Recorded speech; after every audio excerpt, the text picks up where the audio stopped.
gentlemen, may I have your attention, please? The show starts in 10, 9, 8, 7, 6, 5, 4, 3, 2, 1. It's one of these lefty schools that are teaching little tots very unpleasant things, and it's got all rainbows all over the windows. The headmaster has got a bald head, a full beard, and wears a dress and stiletto heels. The geography teacher identifies as a chicken and often sits on the fence trying to lay eggs that are rather brown and smelly. And the teacher that was taking the little tots that day is, ripped tights, piercings, multicoloured hair, all the colours of the bleeding rainbow, over, and sort of hair that looks like the council got the contract to cut it, and looks a complete and utter mess. Anyway, on with the story. I think I've set the picture. She says, okay, gender fluid people, what are breasts for? And a little kid at the back says, I know what it is. I know what breasts are for. Okay, go ahead, fluid gender person. Well, what they are is they inflate and they take ladies up to heaven. The teacher says, pardon? What do you mean? And little kid says, well, I was passing the kitchen and my daddy was blowing up the au pair girl's breast, and she was shouting, oh God, I'm coming. That is a disgusting gag, isn't it? I tried to clean it up, and I gave up in the end. I thought, sod it, I'll just do it as it is. Yes, it's quite an ancient one, actually. That come from one of my uncles many years ago. So here we are. It's actually a woke version of Little Jimmy, isn't it? Yes. So I don't think I'll get banned for that. I hope not. Nothing like a bit of smut, is there? And anyway, tonight our guest is Kathy Sanderson, and we've got a mystery guest coming on at the top of the hour. We're going to have a musical interlude. It's going to be in 2 parts, you see. And before you say, hang on, Paul English does that on his show. Yeah, it's his idea. I've copied it. The thing is, though, it's okay to copy ideas, isn't it? Because they work. And but it's always right to give credit to the person who thought it up. These people sort of take. Do you know what? I really like that intro. Not the joke, the intro. Really? With all the nice fireworks and 10, 9. I'm glad you like that. It's well cool. Yeah, it's good, but don't tell anybody this. But the disclaimer has Dr. Miles Fleetwood on it. But don't tell anybody. Let's keep it quiet. Just between you and I, that is. You weren't supposed to we'll tell do a anybody disclaimer that. because the information we give tonight is what we got to say is some bullshit, isn't it? It's the information we give tonight is purely for entertainment purposes only. And that's it. Should not be used as medical advice. That's it. Should not be used as medical advice. If you feel Tom and Dick, and you're a sticker to and you want to go, if you're a masochist, and if you need to go see a quack, a qualified. And before you begin any of these, we recommend that you do go and see your medical professional. Yes. Disclaimer purposes done. Yes. I hate saying something I don't believe in, though. In this day and age, we just have to say these things, don't we? Yes, that's annoying it. As it might be. Well, we got a call out to do. We got a little healing song to do for one person, and it's Christine. So Christine is a little bit under the weather, and she's a little bit worried, but she's got nothing to worry about, because we're going to have the power of thought So could we also send one to my friend as well? Sorry, could you send one to who? Sorry. Could we also send one to my friend? His name's Horst. So could you repeat that? Sorry, it's called. His name's Horst, known on Facebook Horst. as Woody Dweller. Well, known in the whole place of Swansea as Woody Dweller, and he's not very well at all. So if we could send him our healing as well. So it's Christine, who's way up in Bonnie, Scotland, and Horst, who's in somewhere else. Swansea. Not in Bonnie, in Swansea. Well, it's not that far, is it? It's about 300 miles, 400 miles. So here we go. Whee! So peace and all love and all that stuff. Here we are.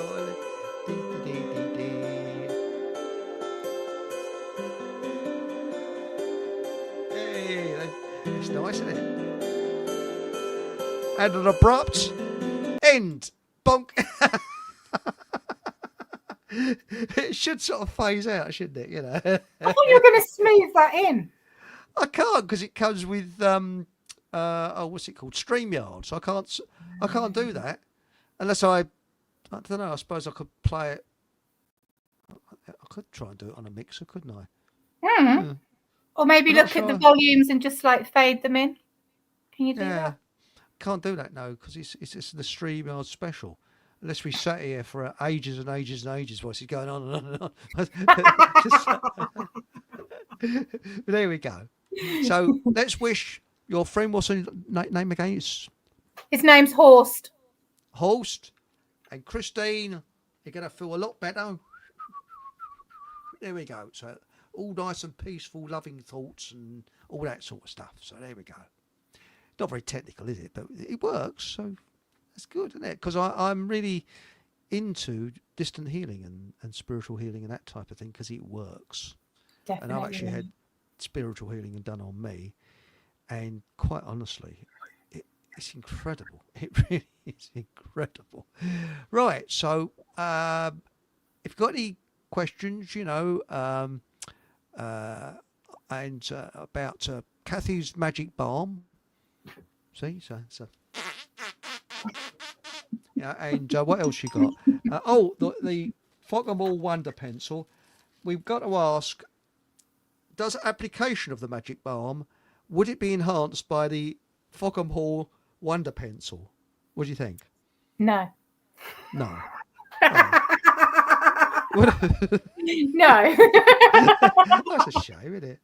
What about if applied to piles? You use the eraser end for that, wouldn't you? Sorry. So, I still think that would be much sorer than using your finger, to be quite honest. Yeah. It's a bit like I did hear a remedy where you could actually put garlic up your backside to cure piles. And it's right, my piles are almost gone, actually. They're virtually gone. But the good thing about that is, you see, you can use it and put it in someone's salad who you don't like. Bloody hell, this garlic tastes a bit strange. It tastes as if it's been up someone's I arse. am not coming to dinner at yours, Eric. No. Right, let's see if we got any... Sorry, I got the giggles tonight because I did a show on Friday and people think that I was a little bit. Wasn't actually. I was just quite merry. That's all. I was just quite happy. Unless they put something in the waters. Well, we're going to do Nathan and I are going to do a Friday one every month, and esoteric matters and things like that. Oh, lovely.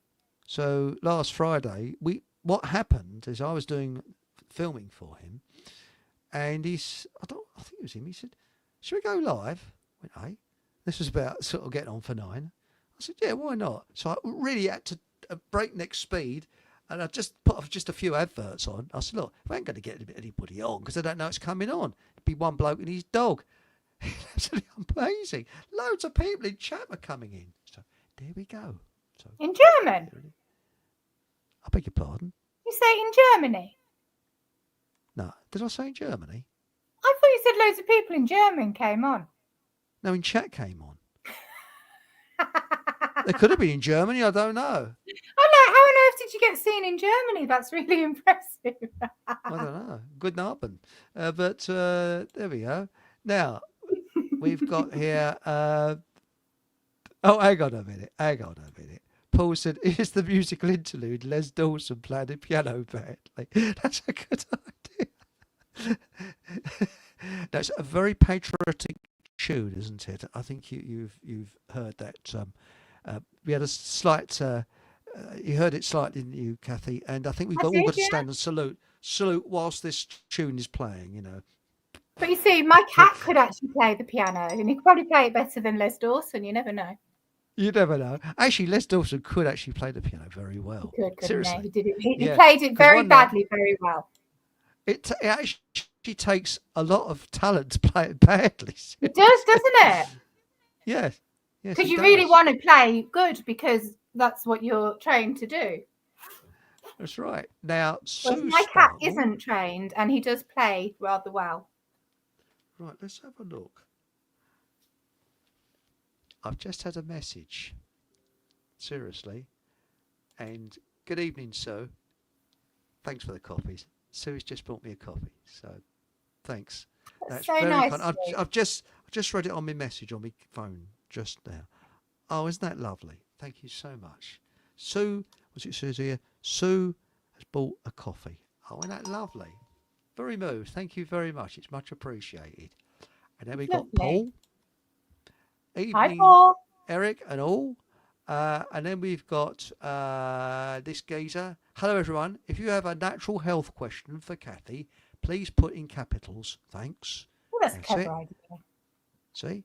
How's it hanging, fans? So there's your first health question. So I'm not hanging. Thank you very much. How are you hanging, fans? Are we talking about lynching MPs? I just don't know. It's been a long, long time since I've been hanging. I don't do that anymore. Welcome all lounge lizards. I actually I like hanging baskets, actually. They're very pretty. Yes, I've got some Jehovah's Witnesses outside my house. The walloping, I like that. Now then. That's yes. Oh God, no. Now, I reckon he's looking up. Old Jimmy Savile's looking up from hell now and looking at staring at Kat Starmer and saying, "That's my boy," you know. Yeah, really proud. Yes, yeah. Yes. Mark Anthony, evening all. Hello, Mark. Hi, Mark. That Starmer guy really wants war. Yes. It was Labour, isn't he? Labour love war. Labour love war. They all bleeding love war, don't they? Have you heard? It's a good bit of fear, though, isn't it? Apparently, we're all on the target now, apart from Falkland. So you're pretty safe in Falkland because we're separate from the rest of the country. So I've had a little word with Putin. I said, Putin, you know, we're like that. I said, don't aim your missiles at me, will you? You need to just paint your roof blue, innit? That's a good idea. Yes. So yes, friends, it's waiting for the false flag time soon. Yes, a false flag coming soon to an area near you. There was one last week, wasn't there? You know, there's a false flag in Liverpool. Yes. And remember, they've got the child shoe ready. So when you see the pile of rubble with smoke coming off of it, you see the child shoe on top of the pile of rubble. Oh, isn't that terrible? We've got to volunteer and fight that awful Putin man, you know. Yes, it's all his fault. It's all his fault. Yes. Yes. Was he Russian, the man? I don't follow the news. I just saw something. But I don't. He looked quite normal, so I presumed he was maybe Russian. Well, you can just imagine people writing in, you know, I'm blaming Putin for my cat crapping on my mat. It frightened him, the sound, and all that sort of stuff. That's Marlene. Hello, Marlene. Hi, Marlene. Everybody. There's Kitty Cat Rat 1000. Hello, Cat. And Paul. We said this earlier, didn't we? Yes. And then we got, what else? We got here. I've had a headache for 2 days and slight nausea from all these solar flares. Have you grounded yourself, Marlene? Have you gone and stepped barefooted onto the grass? Have you gone and hugged a tree? I think those things really help. Yes, they do. I go barefoot in the summer. and the skin on the soles of my feet are like leather. The trouble is that I forgot myself. I went and posted a letter, and as anyone I got to the post box, I thought, oh, blimey, I ain't got any shoes on. Yeah, but that's impressive, though, isn't it? Well, the trouble is, you do look at the floor because you see you've got to be extra careful of things like tin tacks, thistles. What else? Doggy doos as well. Doggy doos, yeah. Broken glass. I trod on a slug once. That's not very nice. Oh, squelching between your toes. Oh, no. That's as bad as doggy do. Oh. Yes, it is actually. So I've upset everybody now. Then we got Sue Spuckle. Enjoy, Eric. Lovely to see Kathy on again. Oh, thank you, Sue. That's very kind. Thanks, Sue. Thanks a million. And we've got here, yes, I've been barefoot at the Abbey today and meditated. That's all right, isn't it?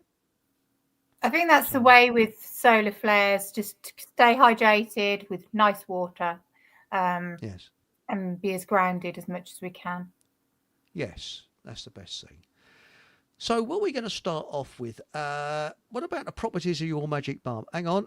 Here we go. It says the Liverpool Saga. Oh dear me, why? Liverpool Saga. Sorry. I should keep my mouth shut now. And by the way, here's to the coffee. Again, thanks, Sue. Now the thing is what shall we start off with? Your magic balm. You know. My magic balm. Yes, my magic balm. So I make it with nettles from my garden because nettles are really good for inflammation. So if you sting yourself with a nettle, very brave, but what it does is it blocks the histamine receptors in your body. So rather than going to Aldi and taking those god-awful stuff, that, okay, it might allegedly might stop your hay fever, but it's not doing good stuff because those stuff never does good stuff. It masks rather than works with it. So low-flying pigeon.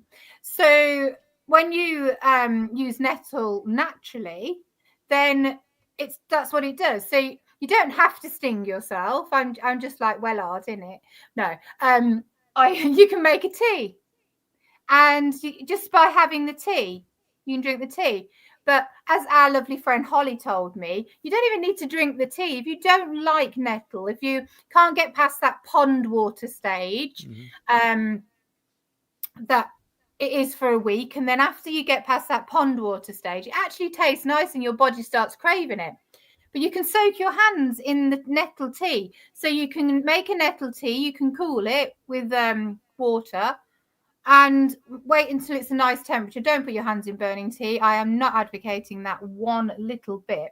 But put your hands in the tea for 10 minutes, 20 minutes actually for adults, 10 minutes for kids. And that will do the same thing. But I'd just say drink the damn stuff because it's nice and it's better than bloody PG tips and monkeys and things like that. So that's one thing, nettle. And that will help any inflammation in the body. It's then got dandelions in. We know dandelions are amazing, same as nettles. Really, really good for skin. Energetically, they're really good for anger. But I mean, look at a dandelion. When you look at a dandelion, they make you smile. They're just so nice, gorgeous, yellow, pretty things. They've all gone in my garden. I ain't got I know, any dandelions left. We had all of that really hot weather, didn't we? And they went so quickly. But there was so many seeds and everything. And they'll come back. They'll be back very soon. And we can that's good. We can go and harvest them again quickly. Is there a season for nettles, though? I mean, when is the best time for nettles? Is there a nettle season, or well, the nettles have gone over really quickly, haven't they? Again, because of all of this heat. So, what I'm telling people to do is go and cut them down. So, if you cut them down, they'll grow back. But you can't use the nettles now that have gone to flower. So, if you're looking at your nettles and they've got all of these flowers, or they've got these like little seed things on them, or they just don't look like normal nettles, they've gone too far. But cut them down and then they'll grow back, because you don't want the nettles that have got the flowers because they've got that crystal in them, which is bad for your urinary tract and all of that type of stuff. So cut them down, they'll grow back, use the tips, all good. And you can collect the seeds. Nettle seeds are amazing because if you think every single one of those seeds can grow a little baby nettle plant. So you can imagine how much goodness is in those. So collect them. You don't want the ones that are sticking up. You want the ones that are dangling down. They're the female ones. You want the danglers. Right. You want the danglers, the female ones, because they're the ones that are the seeds, not the flowers. And then you collect those, you put them in some brown paper, shake them off when they've dried, and you can put those in your porridge. You can just add them to your smoothies, and it's just like a really big energy boost. You only need a teaspoon. It's far too much, and don't have it at night or it'll keep you awake. So that's two things. I've got dandelion and I've got nettle. And then... Do you think... Carry on. Well, I was going to say, do you think if I soak my feet in nettle water, it'll help my bunion? Is it inflamed? Not really, no. It's just there, and it's getting on my bloody nerves. But I won't have anything done about it because I'm doing exercises and I use barefoot shoes to walk around with. Well, I mean, obviously I can't be barefoot in the winter, but and when I go down the shops and that, I mean, I stick out of it like a sore thumb, and being a very introvert, shy person, yes I am, I would not go barefoot, so I wear barefoot shoes, which are very good. But the thing is, I wore some shoes that I've worn loads of times before, and when I came home, it was painful for about a couple of days, and it went. So it's just I think it's because I'm flat-footed. For anything. Because it's going to cleanse your blood, it's going to reduce any inflammation. That's probably going to help with your bunion. But I think with barefoot shoes, because your feet are so used to being in shoes and they hold our feet in unnatural positions, when we go into our barefoot shoes, and I certainly find that, is when you're in your barefoot shoes, your feet are finding their natural stance and they're not used to it. So you're going to have aches and pains because your body is now having to adjust weight into different ways and stuff. So if the pain went away, it's just your body finding its natural stance and wearing and getting used to. The shoes I wore on that day weren't barefoot shoes. They were actually monkey boots, which I've worn loads of times, but they're well worn in. But I had to put monkey boots on because it was wee-weeing with rain, you see, so I didn't want to get my feet wet. And when I came home, it was sort of, strange, isn't it? Perhaps I laced them up a bit too tight or something. But was that after you'd wore your barefoot shoes? Well, that day I didn't wear barefoot shoes because it was raining. No, was it after? So had you been wearing them and then you went back to your monkey boots? Yes. So your body was starting to adjust, wasn't it? And then it had to go back in those things, but it's not used to. And now we've got some questions coming in. Here we go. There's some questions. Are you ready? We're we're in nettles. Now, I'm not sure this is a question about nettles. Sue said it's about Liverpool. And Stephen Truthseeker said, I was born in Liverpool. It's okay. Your secret is safe with us. We won't tell anybody else that you were born in Liverpool, right? We're not coming to lynch you, I promise. If you send a few bobs, we'll. And the thing is, by the way, Bob Nettles, I've got this dry skin round here, dry patch, this dry skin here. That's what my balm will help you with. Sorry, balm. Sorry. No, I thought. Okay, yes, I thought you said something else. That's okay. And so what about Self Heal Herb? Oh yeah, it's nearly out, isn't it? Oh, hang on a minute. I've jumped a bit. I'm terribly sorry. We got. What about bathing in nettles? That was what you were just saying, wasn't it? Well, no. We're not going to bathe in nettles. We're going to bathe in nettle tea, perhaps. Bathing in nettles would be rather peculiar and very, very painful. Mind you, good thing about bathing in nettle tea, again, you can save that juice and heat it up and serve it as tea to people you don't like. So, do you want this delicious nettle tea? Bloody hell, it tastes like he's his feet in it, Nah, you don't want to do that. No, that's all right. Nobody's come to my house, are they? I've been You thinking know, of I bathing. know. I've been thinking of bathing with a bunch of rosemary. But what do the ladies called rosemary Oh. think about it? Are they quite happy about this? We'll do that for me, dear. Well, you know, rosemary. Rosemary is really quite antifungal. So there's Really? it's going to be quite good to put it in your bath. Great. I had a friend of mine that dated a girl called Rosemary, but he didn't say anything about her being antifungal. So there we go. You learn something every day. So, sorry. So, hello, my darling. Are you antifungal? Yeah, my name's Rosemary. Oh, you must be antifungal then. Anyway, I'll come on this back again. What about self-heal herb? Self-heal is absolutely it? amazing. I don't Never make heard it. of it. I don't make my balm out of it, no. But it's absolutely amazing. It's really good as a tea, and you make it as a tea, and it's really good for sore throats and stuff. That's what I would use it for. Self-heal herb. I've never heard of it. It's like a smaller version of Boogle. So Boogles come out first, and Boogle gets about that high. It's purple. Really little flowers. It looks a bit like an orchid, like a marsh orchid, but smaller. And then now Boogle's died away. Now self-heal would be everywhere, and it's so beautiful. It's got these lovely little sharp leaves and these beautiful purple flowers. And it only gets about that big. That's as big as it gets, an inch, maybe 2 inches if it's allowed to. I have found some that are 3 inches, but it's very rare. And they're just so beautiful. It's purple. That's nice. Yeah, purple. So what do you do? Eat them? Make a tea out of them? Yeah, make a tea. Shove them in your ear hole? Oh, make a tea. Nah. Yeah, make a tea. Right, isn't it?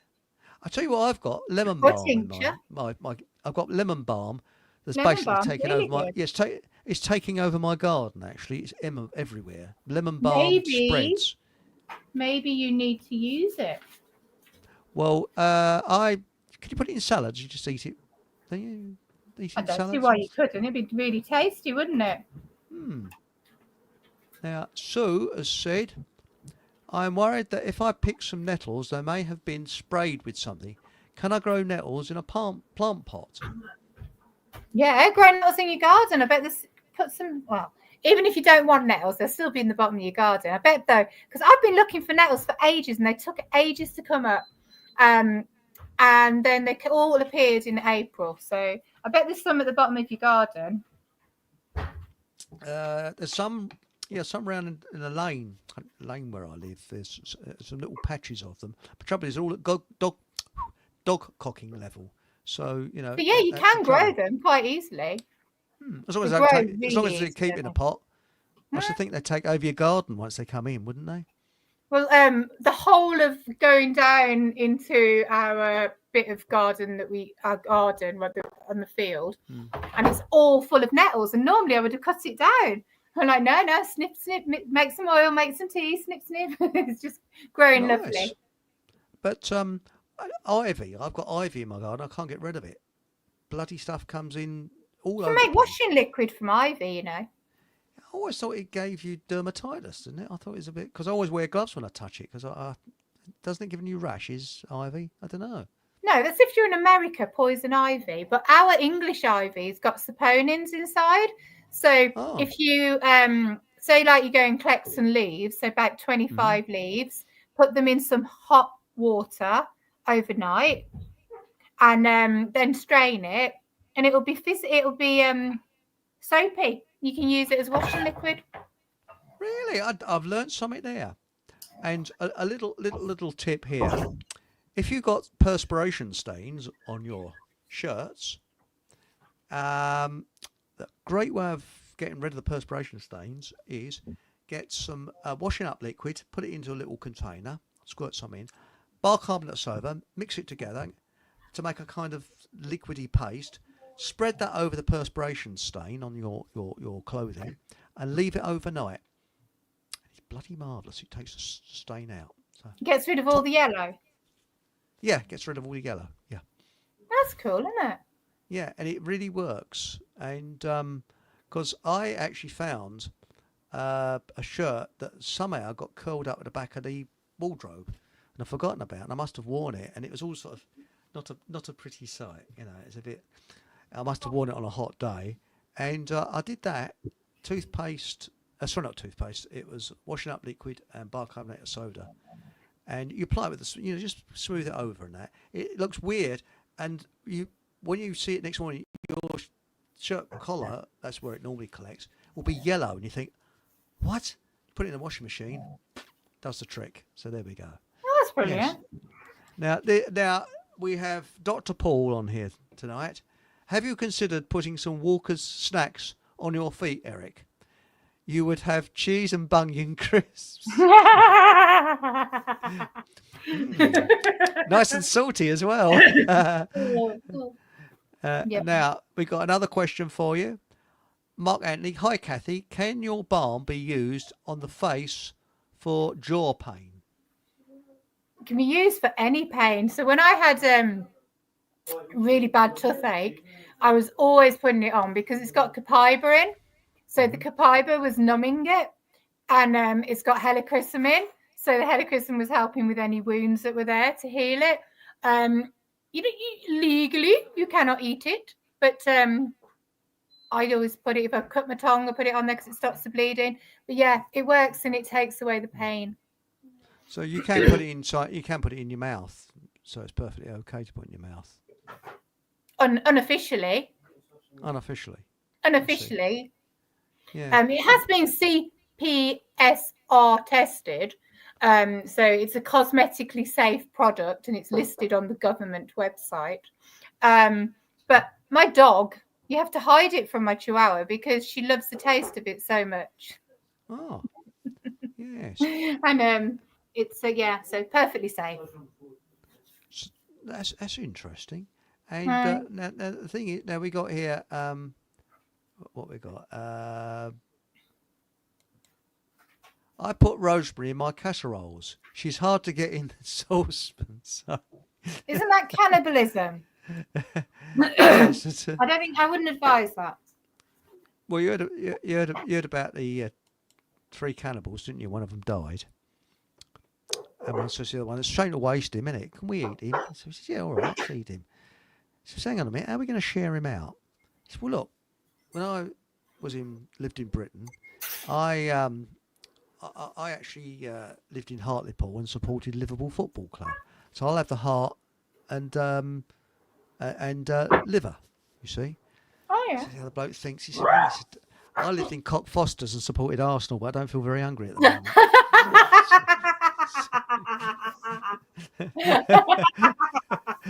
You like that one, do you? That caught me by surprise. I did not know that was coming. Now we got here. We already said that one, haven't we? Here we go.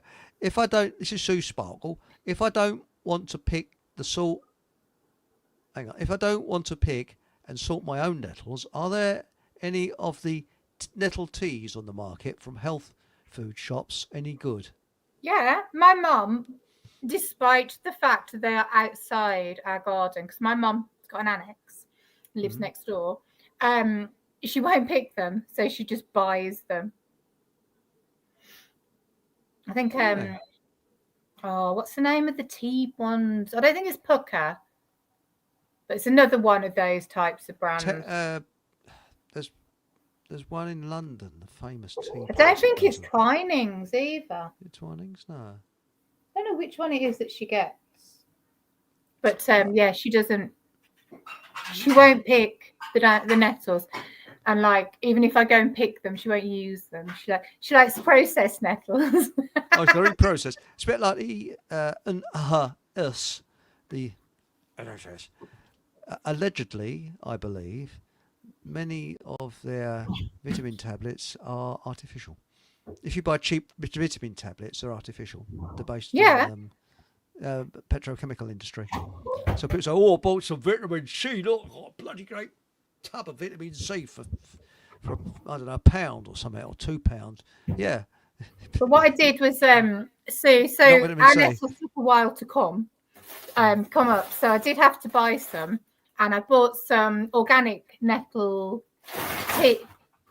Maisie, can we stop being so noisy? Some organic nettle tea and Daisy. Maisie, my daughter, being incredibly noisy with the freezer. Hello, Daisy. Maisie. Oh, Maisie. Hello, Maisie. And you never guess what a dog's called? No. Daisy. That's really confusing. Daisy Maisie. If I lived by, if I lived by the coast and I had a dog, I'd call it Shark. That'd be fun, wouldn't it? Honestly, man, you get yourself in trouble. So if you get it from Nettles, go get the organic ones from Whole Food or something like that. And we just put them in. We've got these amazing little tea strainers, and one of them's like you. I'll see if I can bring it over. And you just put the leaves in that, and you just put it in your tea. But you can get like reusable tea bags and things like that as well. So there's no. Oh yeah, get all that. Because I mean, I'm a type first to get, and I've got a spoon type thing that you flip and you put the stuff in there. But that's it. Yeah, that's what we've got, and it's like a ball. That's right. Yeah, cool. Yeah, it's quite good. That is. And you can also make out your what those people have the incense, with a ball, Yeah, we had one of those, but it broke, and then we've got these ones from IKEA, and they sit on the edge of your cup, and you can just put whatever you want in it and pour the water, and it sits and steeps. They're really cool. Yeah, that's it. That's a good idea. And by the way, if you get chamomile tea bags. Got some soil, and you cut it and empty the chamomile. Apparently, I haven't tried it myself, on some soil, chamomile will grow and give you a nice smell. So there we go. Putting a you would have thought because they've dried it, it wouldn't have worked, wouldn't you? But maybe. Apparently it does. I was told it works. Talking about chamomile, have you all noticed? Probably not, but now I've said it, you will. The pineapple weed is starting to grow. So all of those pineapple weed. Pineapple What's that? I never heard of it. So, like if you're walking along in the pavement and in the cracks, you'll see like a green stem, and then it's got like a little yellow flower, and it's like a ball. It's like a little yellow cone. Yeah. And if you squeeze it, it smells like pineapple. Really? Does it taste like pineapple? A little I know bit. that I know that White Allison, if you smell White Allison, it smells of honey, and that's to attract insects. And they say that a White Allison is, was it per annual? It only happens once a year, but they self-seed, so they come back year after year after year because they're very good at self-seeding. So unless you have a very hard winter, pineapple weed is prolific. It's everywhere, anywhere which has got well-trodden ground. So it's all through. All through pavements, all through cracks in concrete. It grows all of those places. And it's wild chamomile. That's what pineapple weed is, wild chamomile. So if you can't sleep at night, if you have trouble relaxing, if you go and get some of that, obviously, again, make sure the dogs haven't weed over there. But if you've got some on your patios and things like that, you just make a tea again, steep it. It's so nice, and it is sweet. It does taste a bit of pineapple. That's interesting. Oh, they're so lovely. Next time, I'll get some and I'll show you. Well, I'll tell you another. Please do. I'm interested in that because pineapple is one of my favourite fruits. I love pineapple. I could eat until the cows come home. I buy a tin of pineapple and I think I only have one, I only have two, I only have three, I only have four. But the other one is because I don't bother buying them sort of as they are. I mean, I buy them in the tin, and the same with coconut milk. I've bought coconuts in the past, and it's so much, excuse my language, sodden about. If I was buying the tin, I'm a bit lazy like that. But the thing is, by the time you get the coconuts over here, they've gone. It's not like buying them in Thailand. So that's right. And the other thing is rosemary. If you've got rosemary in your garden, and it's grown everywhere. If you go to, I shouldn't really say this, but if you go to a lot of these out-of-town industrial, not industrial, what do you call it, shopping type places, they often have rosemary growing there as part, because it's a Mediterranean plant, and it stands drought very well. Yeah. So if you take some snippers with you, I'm sure they wouldn't mind. Getting last security guard, he said, "Don't worry, just We don't take a care. little cutting, take a cutting, and then take it home." And he got free rosemary. Now, if you actually put that in your food or make a tincture, like rosemary tea, it's very good for memory. Yeah, and it's good for your hair as well. It's good as a hair rinse. Well, Nettle's good just as look. I mean, look what it's done to my hair. It's marvellous, isn't it? I mean, since I've been using your balm, yeah, it's been. Don't tell people about that. It's not a good advert. You can No. also use the nettle tea as a Well, I haven't got rinse. it yet. Sorry, I'm just making it out. Making it up. But no, sorry, you were saying I talked right over you. It's very rude of me. Carry No, on, no. sorry. If you might have cold nettle tea, you can use that as a hair rinse as well.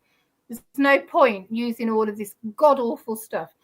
I watched this documentary allegedly about the people who there's only 4 companies that do all of the shampoos and stuff, and they are literally created to cause a problem, so you have to buy them more expensive stuff.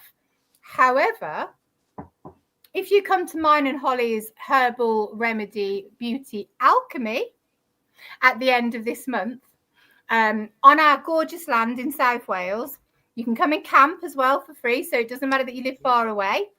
Camp as well. That's lovely. I know, yeah. And it's like 24 hours of learning. You're there for 48 hours, but you will learn from 10 o'clock in the morning till 9 o'clock at night. You're going to learn all about natural plants. You're going to learn about how to forage them, how to recognize them, how to use them medicinally, how to use them for beauty remedies, how to connect to them spiritually and energetically. And you're going to learn how to make your own makeup, your own hair products, your own facial products, beauty products, anti-aging products. And none of that money that will ever go to those god-awful companies again when you know how to make these things. That's interesting. Off my high horse now. As we're camping, is there anything that would stop cows mooing? Because whenever I've been camping, I go And We've got no cows near us. Well, I woke up one morning. Cows can't come on these fields. It's no good. Few sheep. Have you ever been in a tent where cows have surrounded it, like I was, and eating? You wake up and you think it's the end of the world. What the bloody hell's that?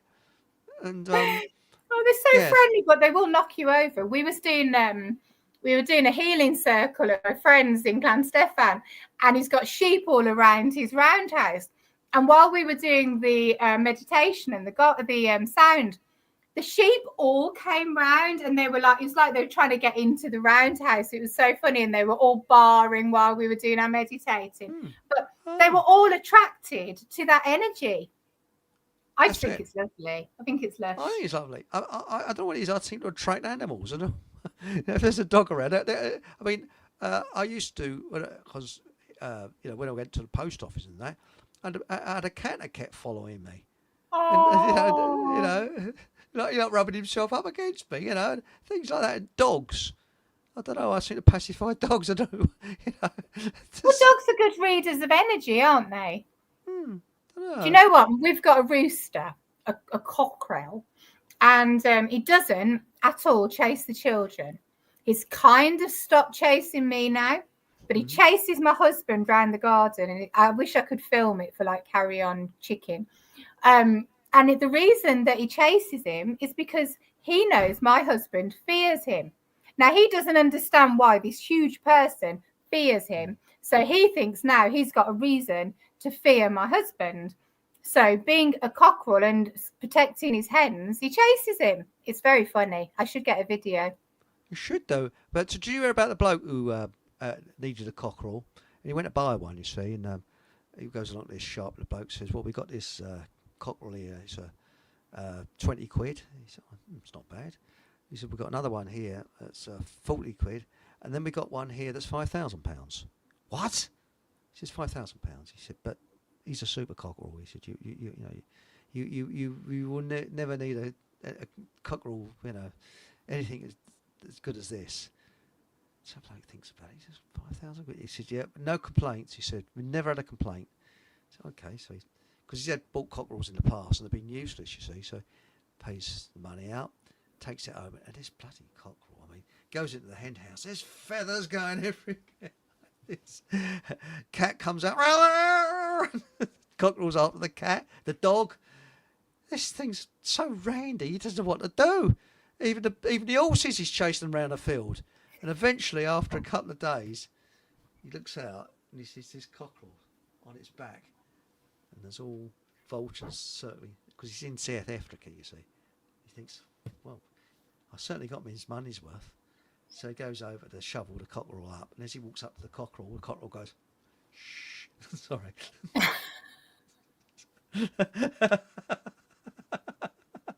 It's a childish joke, isn't it? I mean, it's just crap one. I thought I'd throw one in though. But now we got a good one here from Stephen Truthseeker. Stephen Truthseeker, what healing can you do with the two different types of planting? Because there's planting which is amazing, like banana, isn't there? Are we talking about the planting that you find in your garden? No. So around where we find the pineapple weed, which likes well-trodden places and to come through cracks in pavement and stuff, plantain is the same. It loves to come where you walk, and that's why it was called white man's footsteps in South America, because everywhere they walked, because they brought the seeds, it grew. Yeah. The plantain's amazing for, well, it used to be used to get snake venom. So if you were bit by a snake, so that tells you that it would draw anything out. So plantain's really good to draw. Because there's adders around here. Where I live is actually noted for adders. I think we've got more adders in Hertfordshire than anywhere else, and particularly where I live. Really? Yeah, I've actually seen. We have them. You have them as well, because I'm not sure if they're protected, but I know that their birth count has gone down because they used to hatch their eggs on horse dung, and as we've got less horses now, they're finding it very difficult. Yeah, difficult habitat. Yeah, because the mountain that we are on is well known for adders, and you have to be careful when you're walking, because obviously we walk quietly, so you have to have the dogs in front of you, so the dog's making loads of noise, so then the adder will just slither away. But it's they're more, you have to be more careful in the sun, because they like basking and they just get all dozy in the sun, whereas normally they'd hear you and they just scurry off. But because you're in the sun and they're having a nice little siesta, that's the time when you could tread on one and it would bite you. They're not nasty. Not nasty at all. It's like a bee sting, apparently, but because I know our mystery guest has actually been bitten by one up in Yorkshire. Ooh. I've never seen one, and I really would like to. And they say they're frightened of humans. No, they're not. They're not frightened of humans. And where I used to work, a week or two before I started work there, one slithered, because it was an old converted manor house, beautiful place it was, and it had been converted into offices, and they had the French doors open, and one slithered into the office, and everybody got up there drawing boards and that, all standing up. And they said, hang on a minute, there's an Australian upstairs, quick, phone him. So they phoned him, and he came down, picked hold of it, walked out, just threw it into the sort of outside. He said, walk back, said, out loud, a pommy puffed us, and walked back. Because he was used to it, because he came from Northern Territory, so they have bloody snakes out there. He said, what the bloody hell's the matter with you lot? Because he didn't realise that us English chaps, we don't see snakes. So, but he knew exactly how to hold it and get rid of it, But that's a little story about it. But I've actually seen one, around where I was driving up this drive to get. I think because if you've got so many of them, I think they get used to humans, but. They are supposed to be like just scurry off. They've got no reason to bite you. They're not nasty. Oh, they're not. It's only protection. Most animals are not nasty. Yeah. I just don't like snakes. I just find them a bit, something about snakes I find a bit, But anyway, I think because of how, snakes used to be prolific across the whole of the UK, didn't they? So yes. we have that genetic thing to be scared of them because they can hurt you. Well, bleed and hurt you. Yeah. So plantain's really good for that. You can make a balm with it. It's very healing, very soothing. Can you? Oh, yeah. Do you do a recipe on how to make a balm with plant? Because I have plantain in my garden. It's really simple. You just dry the plantain, or you're not supposed to use it fresh, but I do. And then you soak you put the plantain in an oil, whatever oil you want to use. I use sunflower oil, very controversial, but I like sunflower oil. Other people could use jojoba oil, maybe olive oil.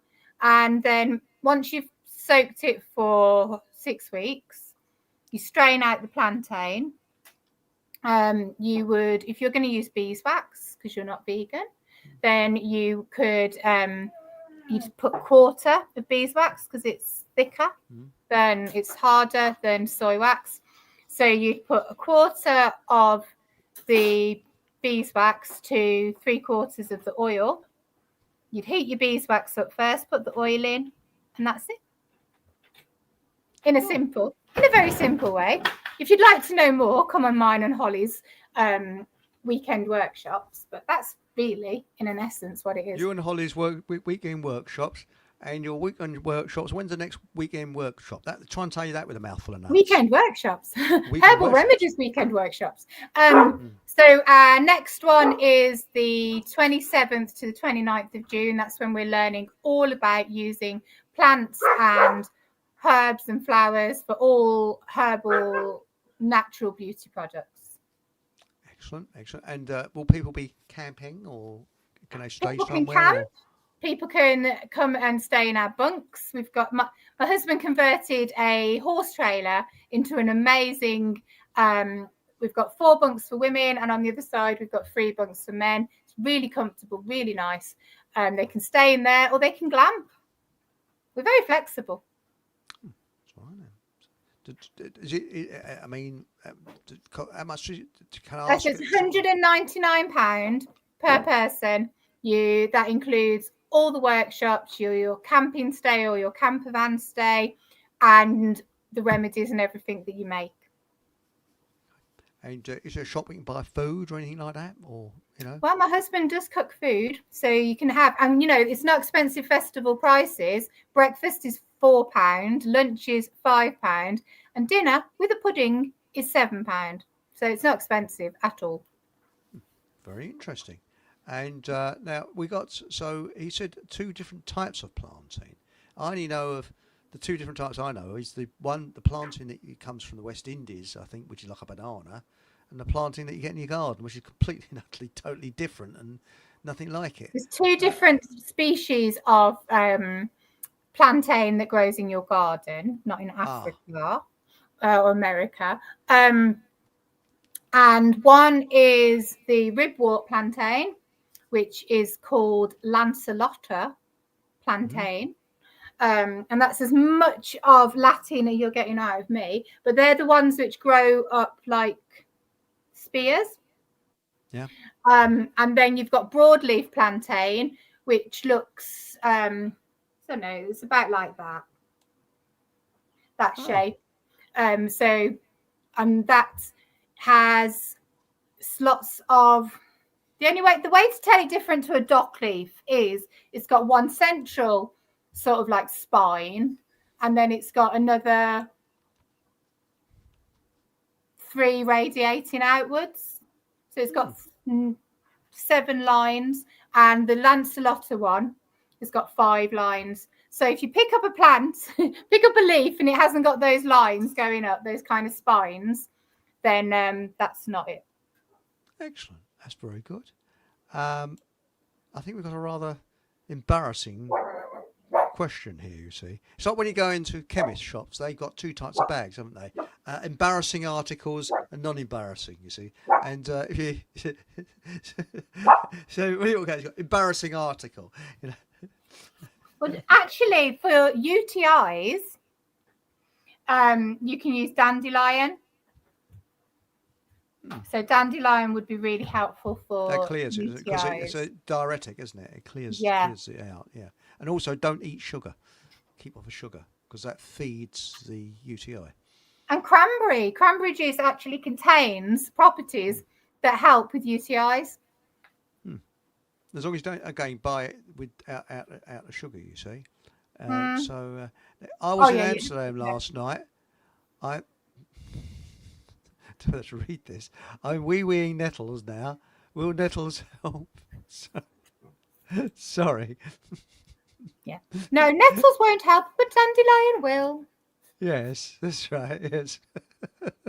Dandelion leaf tea. Yes. We got there. Marlene says, when you put nettles in water, then does it take the sting out of them? Yeah, Yes. when you boil them, yeah. Yes, that's it. And Or put boiling water on them. You don't have to boil them. Just well, I know when they eat nettles raw, they fold them up. They're so clever, aren't they? Yes. I was watching a video. So you put the stem in first, and then you roll it, and then you roll it again, and give it a little squeeze. And it says here, eBay, you can get herbs, or if you're in America, herbs. Yes. I know. I don't trust eBay. I don't know who them buying them off. So I'd rather Whole Foods. Or just Whole Foods online. TPT, if it's spelt correctly. Makes you a bit tense, doesn't it? TP, sorry.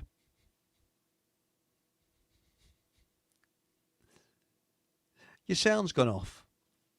I was telling my husband to stop making so much noise. Oh, I see. See? I don't know what is TPT. I don't know. Am I missing that? Is there a joke there which I'm missing? I do miss them, you know. What about Java tea? Stephen Truthseeker. No idea. No idea either. Java tea? Where's Stephen Truthseeker? Is he in America? Don't think so. No, Liverpool, I think. He said he comes from Liverpool, I think, didn't he? Marlene, yes, you can put them in hot water. The stinging hairs are neutralised. That's correct. That's yes. it. Java's coffee. Is it? I'm sure Java's coffee. Remember the herbs on TV? Hereditors Get Fruits. Oh, they were so cute. In the 70s, past his stage. I remember them. Herbs, basil, and yeah, they were so cute. Kenny Bus was from Liverpool. Sorry, Kenny Bus. Yes. Now, thank you, Mark. That's good. And it says, Chris, you were camping in the wrong place. Ooh, what's it? Camping? Go on camping. Now, that's with your mooing. Mooing. Oh, yes. Yes. That was in Wales, funny enough. Yes. We're in Wales, Kathy. So we are in southwest Wales in a place called Mynydde Cerrig, which is 20 minutes from Llanelli and 20 minutes from Carmarthen. Are you anywhere near Powys? No, I don't think so. I think Powys is mid Wales. That's where my lot come from. Ah. There's one in place in South Wales called Powys. Yes. Okay, so I am rubbish at geography. Unless I've been there, I really wouldn't be able to tell you where it is. Now, Mark Anthony's got the same problem as I have. You see, I don't attract ladies of my own.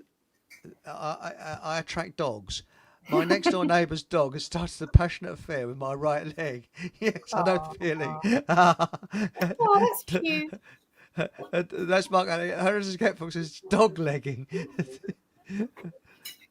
Now, Marlene says, do you have a website to find the details?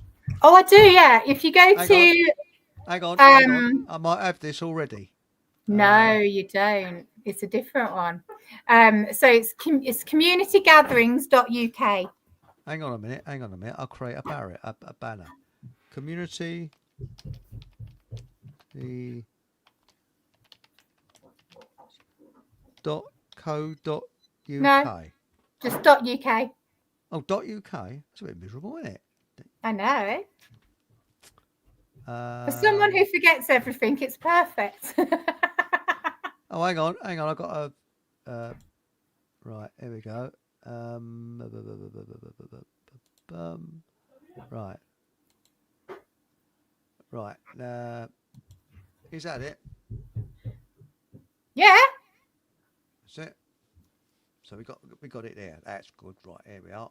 Right, excellent. Doesn't community look funny when you look at it? I can never spell, so I'm I sure can't. that's right. Well, I'm not very good at spelling either, actually. Now we got here. We're coming up to 9 o'clock. Oregano oil in milk for UTIs. Ooh, that's sweet. Oregano oil is very strong, isn't it? Yes. Anyway, we come up to the top of the hour, and we've got a patriotic tune, haven't we? Oh, yes, we do. Do we have to salute? Yeah, we have to salute. So I'm going to cut the screen for a little while. It goes for 3 minutes, almost 4 minutes. Okay. Time for a wee. Time for a wee, and come back. And when I found the bleeding thing, where is it? Oh, here it is. Right. So time for a wee. Yeah, I think we'll have to cut the microphones manually on this one. So here we go, and here we go. See you on the other side.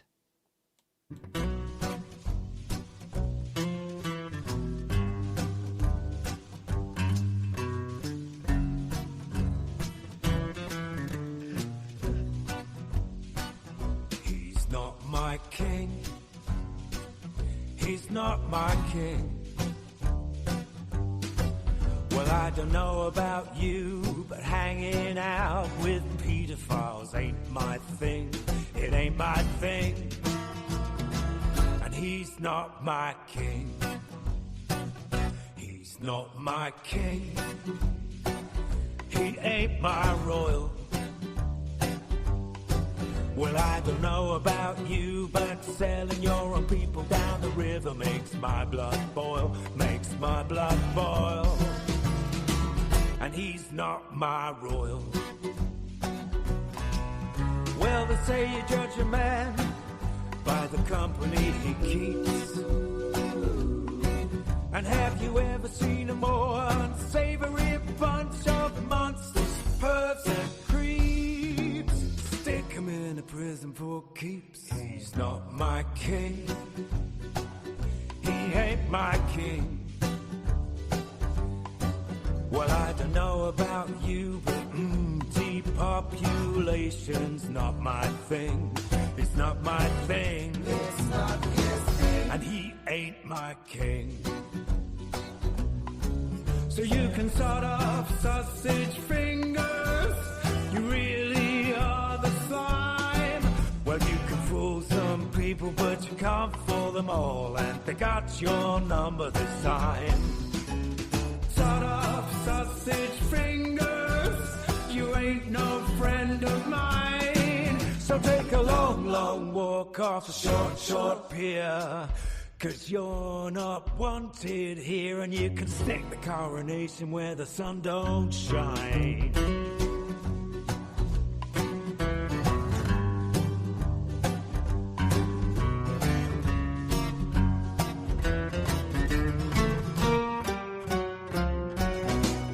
Yeah, sort off sausage fingers and take your climate scam. You'll be out of luck and you'll find you're stuck up to your neck in some Dutchy jam. Tell me, sausage fingers, what you gonna do? What you gonna do when you meet your maker on Judgment Day? Will Jimmy fix it for you?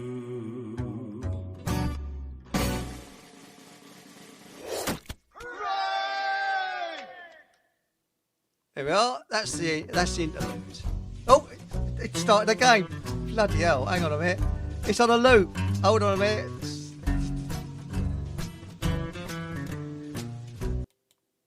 That's it. So I hope you like that little musical interlude there. It gives time for people to go and have a wee and things like that. And we'll go back to the comments. And Kathy, your new microphone's muted. I do that all the time on Zoom. I'm terrible. That's right. We say rude things about you now, you see. So there we go. So welcome back to the second half. And we Oh, apparently... where's our secret What? guest? You said I we had don't a know. secret I guest. think he's lost somewhere. I don't know where he's... He's so secret, he don't know where it is. I sent him a bleeding link. He'll be on a bit later. Perhaps we said something. Oh, I know what it was. It's a smutty gag at the beginning. It's upset him, probably. I don't know. You Could must be be her. better behaved. Yes, it'd be better. Should be better. Yes, and so anyway, I hope you like that. That record was. I played that last night. Oh, hang on a minute. He said our mystery guest is. We won't mention his name. Be with you shortly. It's not secret Chris. now. Oh dear, it's no longer a secret. That's it. Now it says here, your Welsh place name sounds like some place from Lord of the Rings. Doesn't it? It does, yes. It's so much nicer here. Actually, it might be a little bit like Hobbitland. I can't remember what Hobbitland is called, but it's so lovely and green and luscious. It could be like Hobbitland. Well, you see, people will probably guess my real name isn't Eric Von Essex, but my real name, my surname, people say it's Welsh because it's Powys, but it's not with a Y. It's an I. It's the English spelling. So we're from the English side of Wales. So that's it. It's sort of Welsh, but because the border has moved so many times, Yeah. But looking at my ancestors on my dad's side, it's German Welsh. Well, Welsh border, German English Welsh sort of border, and on my mother's side, it's Cornish French. Ooh la la! Ooh la And la.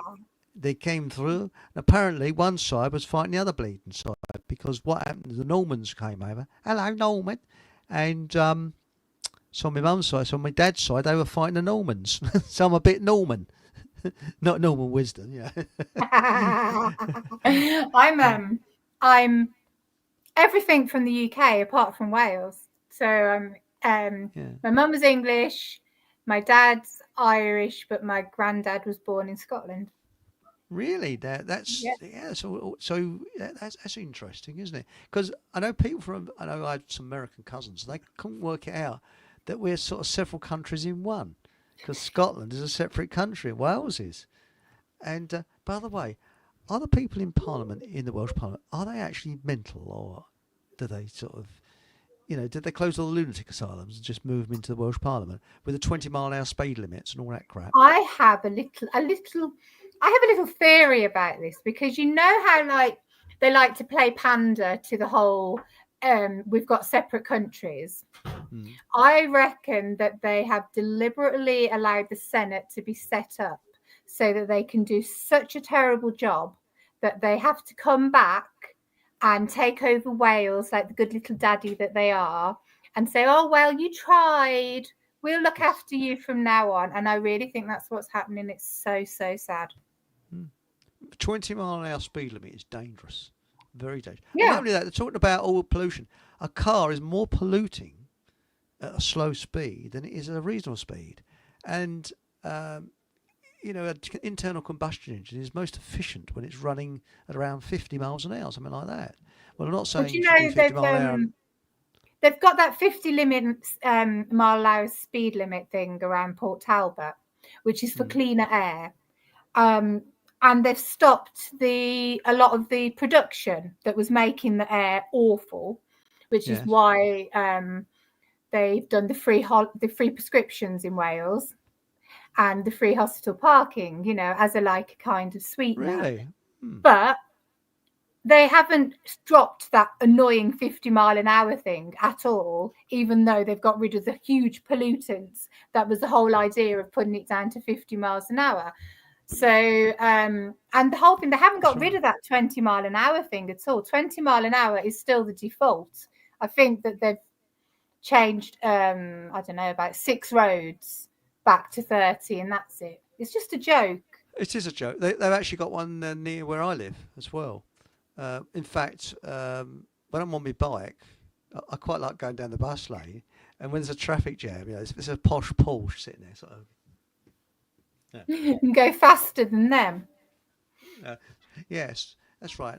But a bit like a kid. I've never grown up. I like cycling like a bat out of hell, you know. I like speed. But not speed as of, I'm talking about fast speed, you know. I don't know. Obviously, Do they put speed up their nose? What do they do with speed? Or do they take it? I don't know. I don't know anything about snort drugs. it, rub it into their gums. Not that I know this. No, I don't know. Yeah. But now, Stephen Truthseeker said, The Shire. Really? I don't know what's in... Oh, yes. Middle Earth, the Shire. Yes, thank you. And if someone would be able to tell me. Barefoot Fondra says, you're the Elvish kingdom. Oh, Yeah. Elvis. Hi there. Elvish. We're talking about Lord of the Rings, aren't we? Oh, I thought you were talking about Elvis. No. Oh, God, no. Actually, we was doing, yes, what is it that Charlie Chaplin, Elvis Presley, and there was another one I've got in common. And they all, Elvis Presley married an underage girl. And Charlie Chaplin was notorious for young girls, underage girls as well. Yeah, Charlie Chaplin was. And I thought I was paid going off to the do parents. No, seriously, no. That's not. We admire these people, but they were, creepy. Awful. Yeah. Yes, but we was actually thinking last night on the show of adverts for films with people acting in these films that are totally unsuitable. Like I said last night, I said, Winston Churchill, Julian Clary is Winston Churchill. We found them on the beaches, and someone came up with a cracker, and that was, what was his name now? Oh, Matron. Sid James. No, not Sid James. No, Kenneth Williams. Kenneth Williams as in the film, what was it now? Clint Eastwood saying, "Make my day, punk." Can you imagine that? Kenneth Williams doing that job, acting the part. Dirty Harry. Kenneth Williams is Dirty Harry. I can't do a William. I really can't do. I can't do his voice. No, I can see it in my head. Oh, matron, make my day. I think you do better than me. Yeah, but I was thinking of Keir Starmer. I make my day, punk. It wouldn't be the same, would it? Mind you, there's nothing tough about that guy anyway. I think he does it himself. Well, I actually, when I think of Keir Starmer, I think of Some Others Do Have 'Em. Oh, Betty. He looks as if he's going to go to the rostrum one day and say, "I wet my knickers." Oh.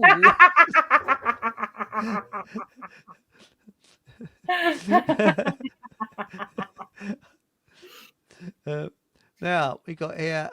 We are in the Shires. Are you really? We are the Shires here near Mordor. Mordor. And we've got our mystery guest coming on now. So pray silence for our Minister of Propaganda. And here he is. And I do hope this gentleman... Was you saluting when we was playing Ain't My King? I do hope so. Very patriotic. Evening, Nathan. First of all, hello, Chris. Hello, Kathy. No, guilty pleasure. I missed the first hour because I was I was having a phone call. So yeah, so whatever you've talked about, I do apologize. I've completely missed a lot of it. So there you go. So I have no idea what. Go on. What gets me with phone calls, you'd be having your breakfast and who phones up? Bleeding Trump wanting advice. And you get this, don't you? Yeah, or you get, you'd be on the cars, Putin phones up, wants a word with you, Oh, absolutely, yeah, all the time, yeah. I can't get rid of the bugger. It's bloody blue light, look at it. It sort of haunts me. Hi there, I got the blue lights. Oh, look at that. See, we're making Viking out of you. Yeah, you got a Bluetooth. Blue on you. No, it's my microphone. It's trouble with the bleeding light. It makes funny patterns on me. Like an alien. He's going He's to he's trying to mind control us with his blue light now. You got Bluetooth on. Oh. There you go. I'll poke it around. That's it. That's out of the way now. I have no idea why it looks so dark behind me. By the way, it's very kind of. I've got the same amount of lights on as I usually do, but it's very dark. I don't know what's going on with that. So there we go. That's weird, isn't it? Now, right. Anyway, what were you yapping on about? What's Well, we was talking about herbs and things. All right. And Marlene says, "Is the community on Facebook, Kathy?" Yes, I'm sorry Facebook. to say that everything is on Facebook with me. I'm a real Facebook mum. So you're on us about Facebook. Now, yeah, I love it. You know, I've made so many friends, and I just think it's brilliant. I know people hate it, but I really love it. I like making enemies on there. No, I'm only joking. What gets me? Do you get people sending pictures of you on their breakfast? This is what I have for breakfast. This is what I have for dinner. And oh, didn't you? I have people about their dog. Sorry, and their cats. It's really cute. Oh, you've probably got a different clientele, different following to me. No, they are very nice people actually. The Fogham Hall is Fogham Hall on Facebook. 203, no, it's almost 300 now, so we've got quite a following, you know. Are there any fairy faults, Stephen Truthseeker, or stone circles near you? No, but when we were doing a lot of digging, we found lots of druidic stones, things. So we've put them back up. Well, nice. I'll tell you something. I will never step in a fairy ring ever. We do actually. We have. So on the, I can never say it. So we're Mynydd Cerrig, and then the next mountain is Mynydd with a clan in it somewhere. But there is actually a druidic burial tomb. Never found it. I get lost on them moors a lot, but I never found it. No, I don't know if it's haunted, but it's so I reckon that the druidic stones that we found are the markers, so that people would do their pilgrimage to that burial site. It's interesting. Now, I would never step on a gravestone ever, person's grave. I think that's most disrespectful. However old it is, I would never step on it. The other one is never step into a fairy ring, because you might kill a fairy. When you get a boiled egg, with the eggshell, you smash the top in to kill a witch and save a fairy. Yes, I'm just wondering. I'm just wondering. Childhood. Would you change your stance on gravestones if it was a politician's and you got to dance on it? I'd crap on it if it's a politician. I'm just curious because it's about respect. I mean, they've got no respect for us, so you know, there's that angle of it. But I'd look at it as a urinal. Seriously, if it was a politician, I'd urinate on it, I think. Yeah, but then no one there. Look, they'd have a nice little foliage going on, and you know, it'd all be in bloom and stuff. So you know, so you'd improve it for them. You never know. And we got here, your secret guest, yes, has been abducted. Has he really? And we got Chris the Gardener. Hello, Chris. Only on a Friday. Oh, yes, that's right. Only on Fridays. Good evening, one and all. Oh, Chris. Lines, I guess, for the late attendance. I prefer a good spanking, right? Aunt Sally, get in your car, go up to Chris's immediately, okay? He needs a good spanking. So off you go. Six Blade. Evening, Steve. Hello, Steve. Now, it says here, Paul says, do you need 50 pence for the meter, Nathan? What, I know, I read that earlier. I'm thinking, what's he on about? What do I need 50 pence for? Because you've got no light, you're in the dark. Oh, yeah. You can blame the sun for that one. It's, I don't know. I mean, it's really dark over there. Yeah. I have no idea. Yes, I do. 2 minutes. Ignore me. And was it? I suspect. There we go. I suspect. Problem solved. Yes, I know. I've got fairy lights. Don't ask. Yeah, it's been a long day. It's been. I suspect Keir Starmer likes a fairy. I think he likes a fisherman's friend actually. Lozenge or a Mr. Whitby ice cream. Hey, why? Speaking of fairy lights, so we're on about fairy rings and fairy. Why do we call them fairy lights? Why do you think that is? Don't know. Maybe because they look like little fairies dancing. Maybe. I mean, I kind of equated it to a Christmas tree because, like, you know, it's all.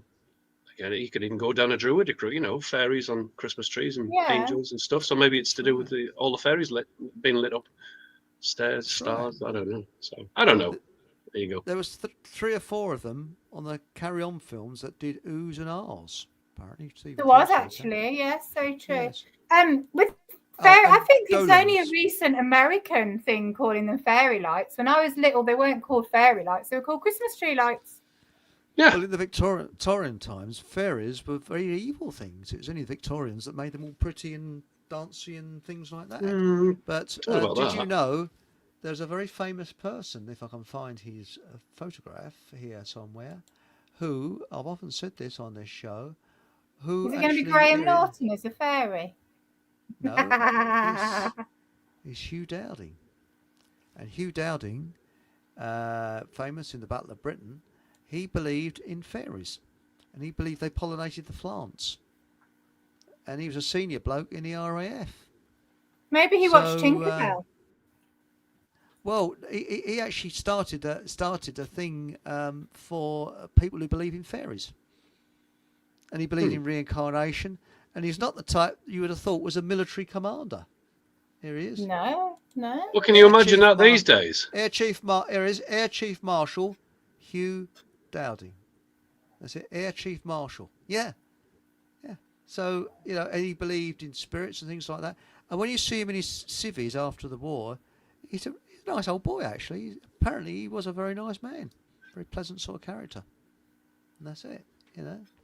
Well, so, everyone's pleasant, aren't they? And then they get roped into all of this god-awful thing. But also, shungite. Now, this is something about shungite, which comes from Russia. I've just found this. Here we are. Take the shungite away. It goes up and down, doesn't it? It's variable, but it's pretty high. And I think it goes about 200. The shungite. Well, that's way over 1,000. Put it back. Right, watch this. Shungite in front. 86, 04, 45 it went down to. Yeah. 70. Even like coming near to it. Wow. Sorry to block you out, Kathy. Nothing rude, nothing personal, but yes, it is rude and personal, but sorry about that. But shungite. Well, no, it meant I could see it well. I've got a shungite elephant. Maybe I should go and actually put it on because being a type 1 diabetic on an insulin pump loop therapy, I'm constantly on Bluetooth. So, yeah, maybe that's a good reminder. So is Chris now. I mean, you know, with his microphone and everything, he's that's twice. Yeah, now you're trying to mind control me now. I know I can see what you're up to. I'm just going to get my shungite out. So I actually do have some shungite. I don't know where it is, but I've got some. Did you know the Russian army? I think they used it to purify water. So yeah, I heard that. Yeah, and you can, because I'm actually going to make my own DIY filter out of a flower pot because I'm a tight-fisted git. I've got a zero filter, but I want to make it last longer because, you know, they're a bit expensive. So I'm going to put the bottom of the flower pot, I'm going to put some shungite and some beeswax round, and I think that should stop the water just pouring straight the way through. And what happens, the water filters through the flower pot, and that's a water filter. Oh. But make sure you get an Italian one, not ones made in Wing Wong Wang Wong Diddly Honky Boos in China, because sorry, I'm gonna have the race relations board after me now, because it might have lead in it, whereas the Italian flower pots do not have lead in them. So you don't want water filtering through lead. So there it is. So, and you can get Italian flower pots almost everywhere in this country. Yeah, and you make your own water filter. I'm not sure it's as good as the commercially bought ones, but at least it waters. Well, there's a lot of controversy over the Berkeley one, isn't there? I was reading recently that Berkeley doesn't do what it actually says it does. Well, apparently it doesn't take fluoride out, so it's kind of like the whole reason I went and got a distiller was to get everything out. I want to strip it of everything, and then obviously you've got to kind of remineralize it before you drink it. But the Berkey filters. I'm not even sure they're that effective, full stop. But a lot of people swear by them, and I'm not convinced personally. I've seen a lot of evidence showing that they're not. Before we moved to Wales, I had a distiller, and as soon as we moved to Wales, it broke. It was so funny; it blew up, and I was like, "Oh, that's good because I don't need to buy a new one because we're in we've got no fluoride, so we can just use the zero water filter." But yeah, we distilled for years, but I never actually put minerals in it because it was in the food we ate anyway. Yeah, I guess. Well, yeah, if you're doing it that way, I mean, you are still taking it in. But I drink a lot of water, so I mean, usually between 4 and 8 liters a day. People say it's too much. I don't care, but I know. But I drink a lot of water, and so for me, I've got to remineralize it. But you know, you said it blew up. I'm currently on my third water distiller now because the last two blew up. One set on fire. That was about a year and a half ago. I think maybe 2 years ago. Yeah, the wire just set on fire. That was great. And then not so long ago, the other one blew up and took everything with it. So, I mean, you know, it shorted out the whole house, and it was just that was interesting. Oh gosh, it's an interesting evening, but yeah, it shut the whole house. I think the thing is, now you see, my husband is a brilliant builder, but he's not very good at, you know, like how you see on the telly when they do these makeover shows. And they have like the plastic that stops all the dust and all of that type of stuff. No, not my husband. So I think what happened with ours is it got too much brick dust and stuff in it. And I think it just couldn't filter it. So that was our second one. And fortunately, I didn't need to replace it after that. But I think the whole thing is it's getting hot. It's electric. It's on constantly because it only does 4 litres. So they do take a hammer in, don't they? Well, Berkey, I think Berkey's American, isn't it? Berkey's American, and I think, is it Barkley? Or there's another one like that name, which is in this country. And I don't know. I think they're the same company that split. I'm not sure. I could be wrong on that one. Are you sure it's just not the accent? Don't know. But yeah. He missed that one, didn't he? Yeah, I missed that. I really missed that one. Yes, I missed it. Right. You have to give yourself 7 lashes, I think, for that one. Yes. That's it's unacceptable conduct. One. He still hasn't clicked. Kathy, I think we need to move on from that one. It's okay. But the Berkey water filter, yes, I mean the zero water filter, that does take everything out. But the trouble is, you used to be able to get that. Used to be able to add minerals to it, but there's people that make the minerals that you add to it. You don't do it anymore. So I just add a couple of grains of salt. That's what I use now. Salt. Yeah, because Celtic salt. Because if you drink zero water filtered water, it makes you more thirsty. If you don't have some little bit of mineral in the water. Does it? So, yeah. You mean distilled water or the zero water filter? I'm talking about zero water filter. I don't know about distilled. I've not found it makes us more thirsty. But I actually think when it's completely distilled, I mean, it's got a strange taste to it as well. It's like you know, people say water doesn't have a taste, but distilled water it definitely does have a taste, and then you know, it's I don't know, it's almost. They say it's dead water, don't they? It's just like there's nothing to it. I find distilled water more refreshing, to be honest. I mean, I don't know whether it makes you more thirsty or whether your body's just quenching. You know, maybe it just needs that. Maybe it's just crying out for pure water because we don't have it. You know. And then there's my daughter who refuses to drink the filtered water because she prefers tap water. Now, whether that's just being a really silly teenager just rebelling in some way because mum's really weird. Or whether it's a bit of autism, I don't know. But she will only drink tap water. It's probably because it's been passed by the local council. She's sorry. So you never know. I'll stay away from that. Yeah. But the thing is that with filtered water, I mean, I think Richard D. Hall, he had a chap on his show, or he went to a bloke who lived in Ireland, an English fellow lived in Ireland. And he went to one of these springs, and there's all green and, you know, all red. And you think, it's not very appetising. And he said, no, he says, it's perfectly clean, perfectly healthy. And apparently, if you bathe in spring water. It's supposed to be very, very good for rejuvenating you or something. So they say. A bit cold, but that's what they used to do years ago. But there's a We've website. got a spring. We've got a spring. And, you know, like when we moved in, because we didn't plan to do any of this, we planned to actually do the spring, but we're nearly 4 years in and we still haven't got to our spring. And we've got a well. And we haven't re-established the well either, so we're not doing well, are we? Oh, interesting pun there. You're not doing well. Oh, not doing well. My uncle would be proud of me. It's a bit deep, that, isn't it? I think, you know, but but actually, there's a website that shows you all the different springs around where you can go and get free spring water, and there's some in London, believe it or not. My friend goes to Malvern, the famous one in Malvern. Malvern. There's one near me in Hertfordshire. There's one up near. Where is it now? It's on the Cambridge border. I think it's up near Welling Garden City Way. No, that's not on the Cambridge border, but there is two, I think, and there's a couple in Essex as well. They're dotted around, but Malvern water is very, very nice, apparently, you know. And but it's a wonder the councils don't charge for it, isn't it?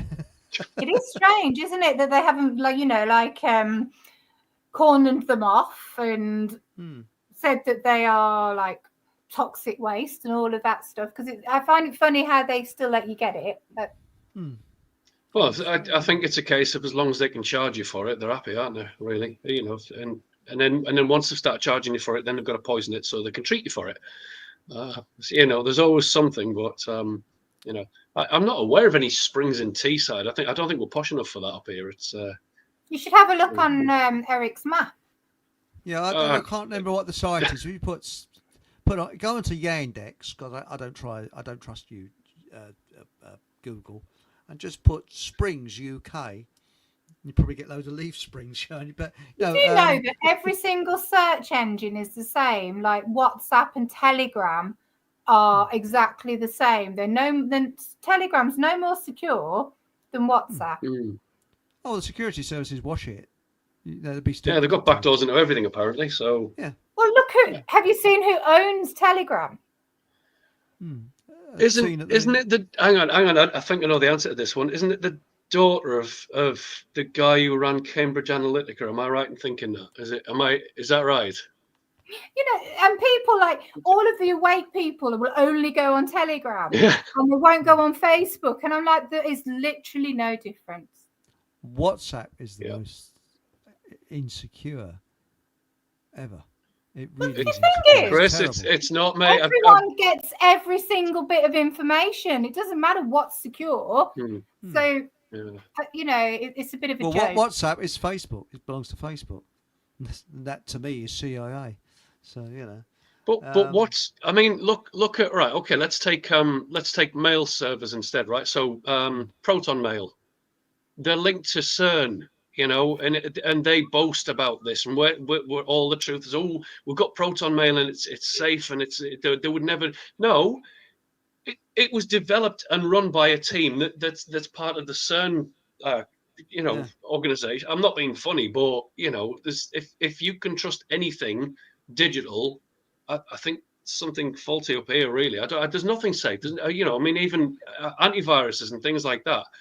I think they're all part of it. You know, they're probably the ones that created all the viruses, so they could justify creating an antivirus. So, you know, yeah, exactly. Yeah, exactly. If you think about it, if the operating system, you know, not the ISPs, the Microsoft and Apple and things like that, if they genuinely wanted a rock solid platform that could do it, they could just lock everything down. But then again, you've got problems with that as well. Nothing's safe in here. There's no money. I want to know what you're up to, what you're saying, who you're talking to. They'll find out. Never say on the internet or on your phone anything you will be prepared to shout across a crowded room. Shit. Hang on. I'm just going to turn this off a second. Way too late for that. That's definitely sailed. In fact, that ship sank. I don't know about sailed. We got six play, which is Steve, Survival Steve, just heading back from Wales. Been doing survival skills, sound baths, natural plant and foraging remedies, home cooked food over the open fire with Carew Coed team. Next one in August in Bexley Coed. Oh, and Barefoot Foreigner just said, what date? Well, I buy my dates from Bexley Coed's so pretty. I grew up in North Wales, so my family live in.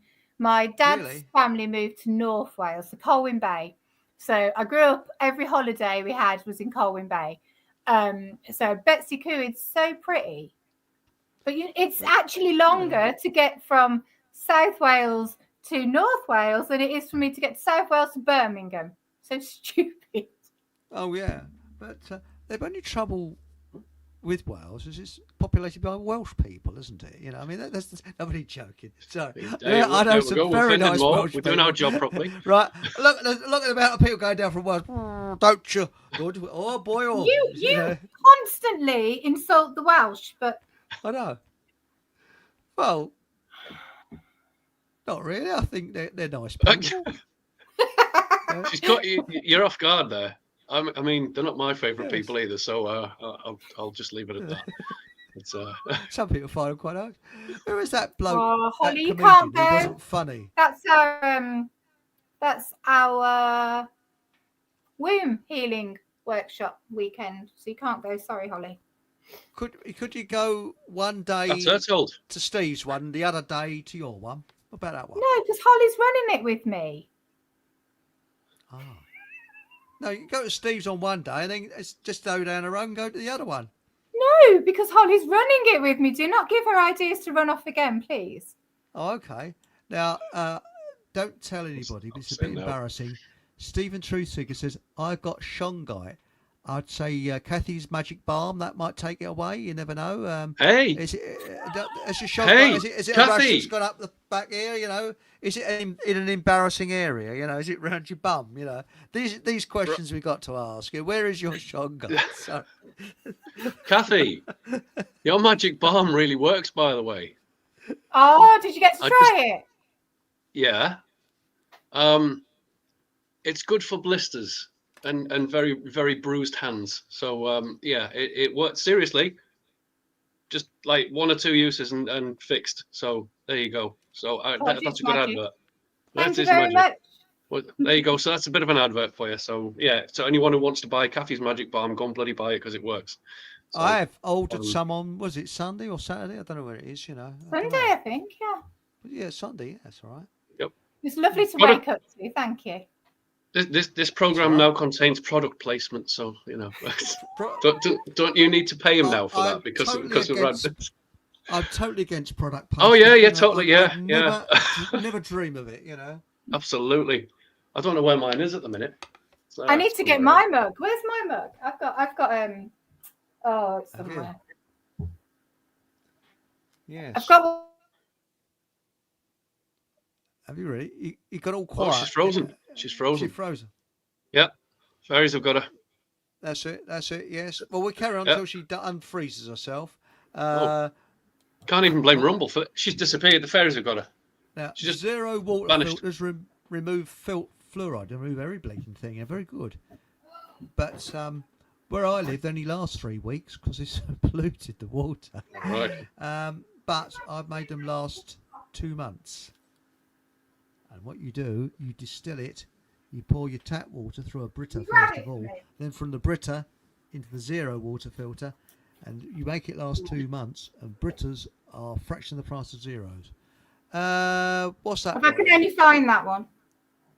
Community. It's a funny shape. It's an insulated cup. Okay. Really? So I can have my cacao in it and it stays warm. Is that specific for cars? It's got like a funny. It could be, couldn't it? So it'd actually fit. Haven't tried it. Oh no, she's got the rainbow on it. Is that to provide? That's my healing from within logo. Because you heard my bleeding gag at the beginning, didn't you? my daughter made that, so it is good. Is this the same daughter that only prefers tap water? Yes, but then the Oh, other dear. daughter did that one. Oh, right. Okay. Well, that one's all right. We're a That bit one's concerned okay. about the rainbows and tap water, though. We're a little bit of a concern around that. Oh, that's good, though. That's nice, isn't it? That's my mushroom lady. Well, that's nice. We've Has all it got got the mushrooms in nerve, it? haven't we? Yeah. Now we got here. We got distilling is very expensive. Yeah, just a bit. Yeah. See. Unless you've got solar panels, it's not so bad. Not Yeah, convinced about I've- them either, to be fair.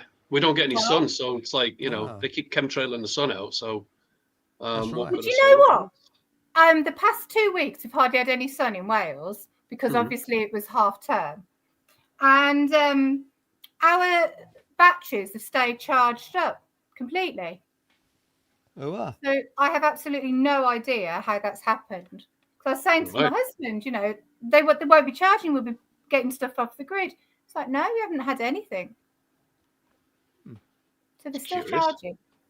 Hmm. Now, it says here, what about reverse osmosis? Very expensive. It is, Yes. isn't it? Yeah. Yes. I mean, it's great. I knew a lad who did that. In fact, I know two people have done that, but it requires a lot of money and infrastructure changes and stuff like that. It's I couldn't afford that personally. I mean, it's a good idea, but personally, we shouldn't be being poisoned through the water supply anyways. That is my argument for it. But you've got to you can only deal with it in the way that you can deal with it. And for me, distill is the best option. Yeah, it does cost a fortune though. Especially when you have to keep Yeah. buying them every couple of years because they blow up. So Yeah. that's slightly problematic. My distiller was only like £112. This is going back 6 years. But it did have a warranty. So when it blew up, I got a new one. Oh. I paid a little bit extra. 350 for the first one. The second one was 100, and I thought, well, I'm going for China's finest for the third one because they're just not lasting very long. So this one's 60 quid. I thought, yeah, that'll do. So that'll get us 6 months, I reckon, and it'll blow up again. No, I used to make water pure, and I was really happy with them and the customer service and everything. But what about those machines?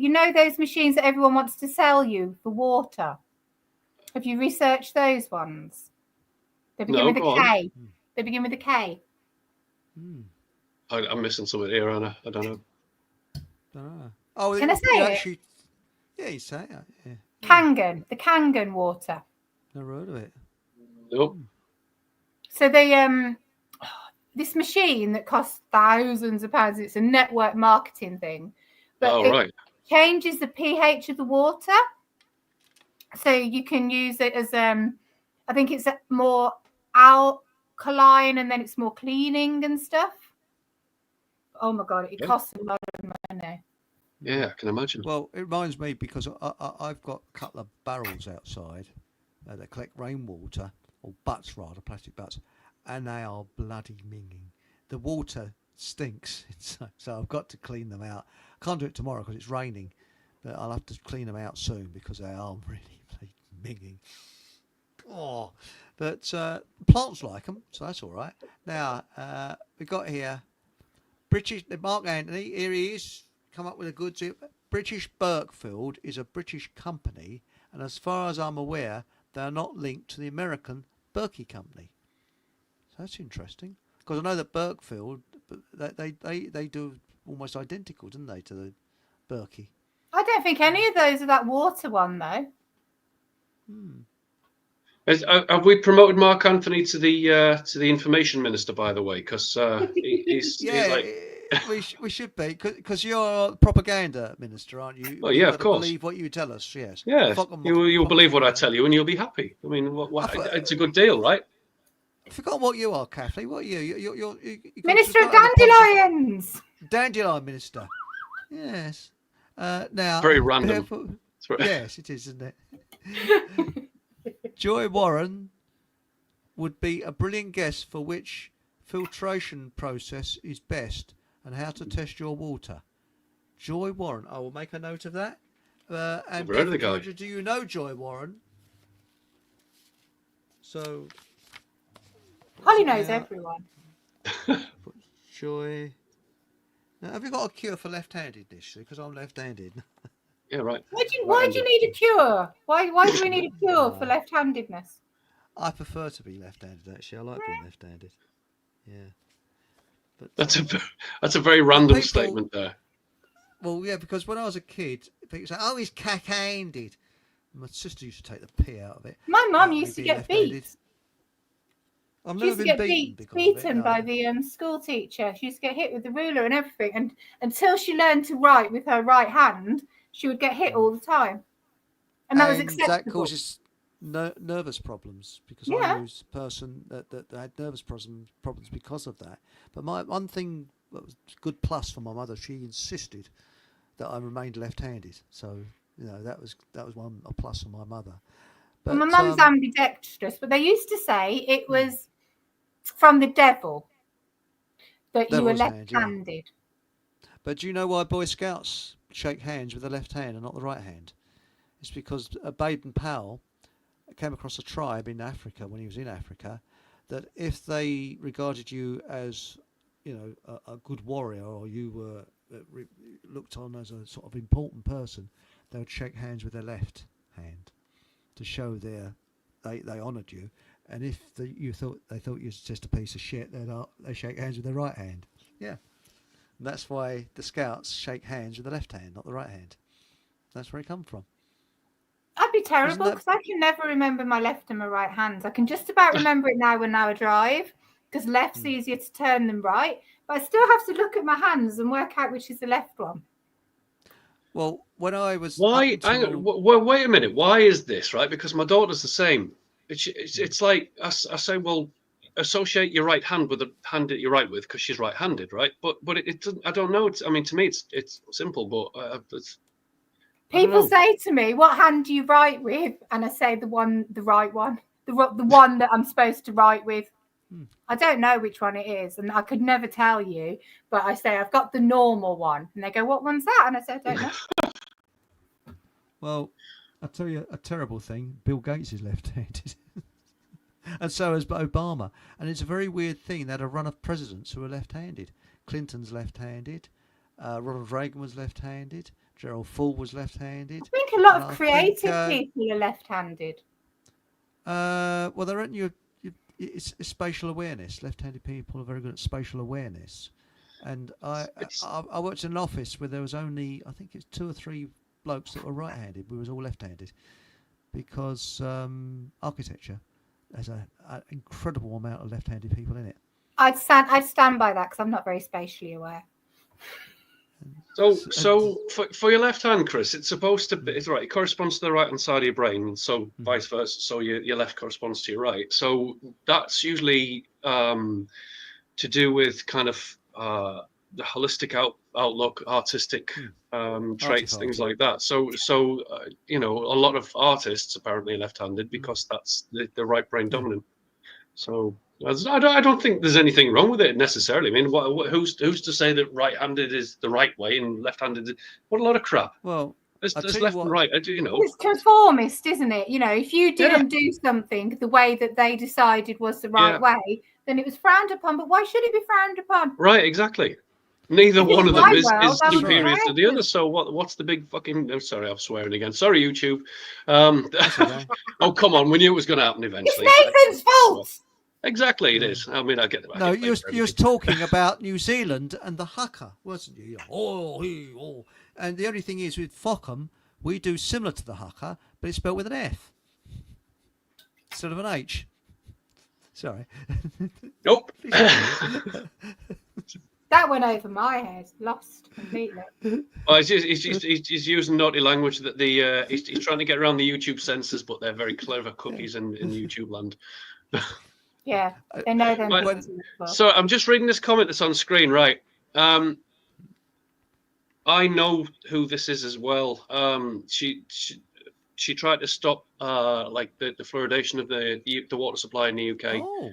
Joy Warren. So I do know who it is. I don't know her personally. I mean, I couldn't pass you any details, but Oh, try and get her on, she's very approachable. She's easy to talk to. So that's all right. I suspect if you send her an email, if you can find her email, she'll come on your show. So I know it is now. Yeah.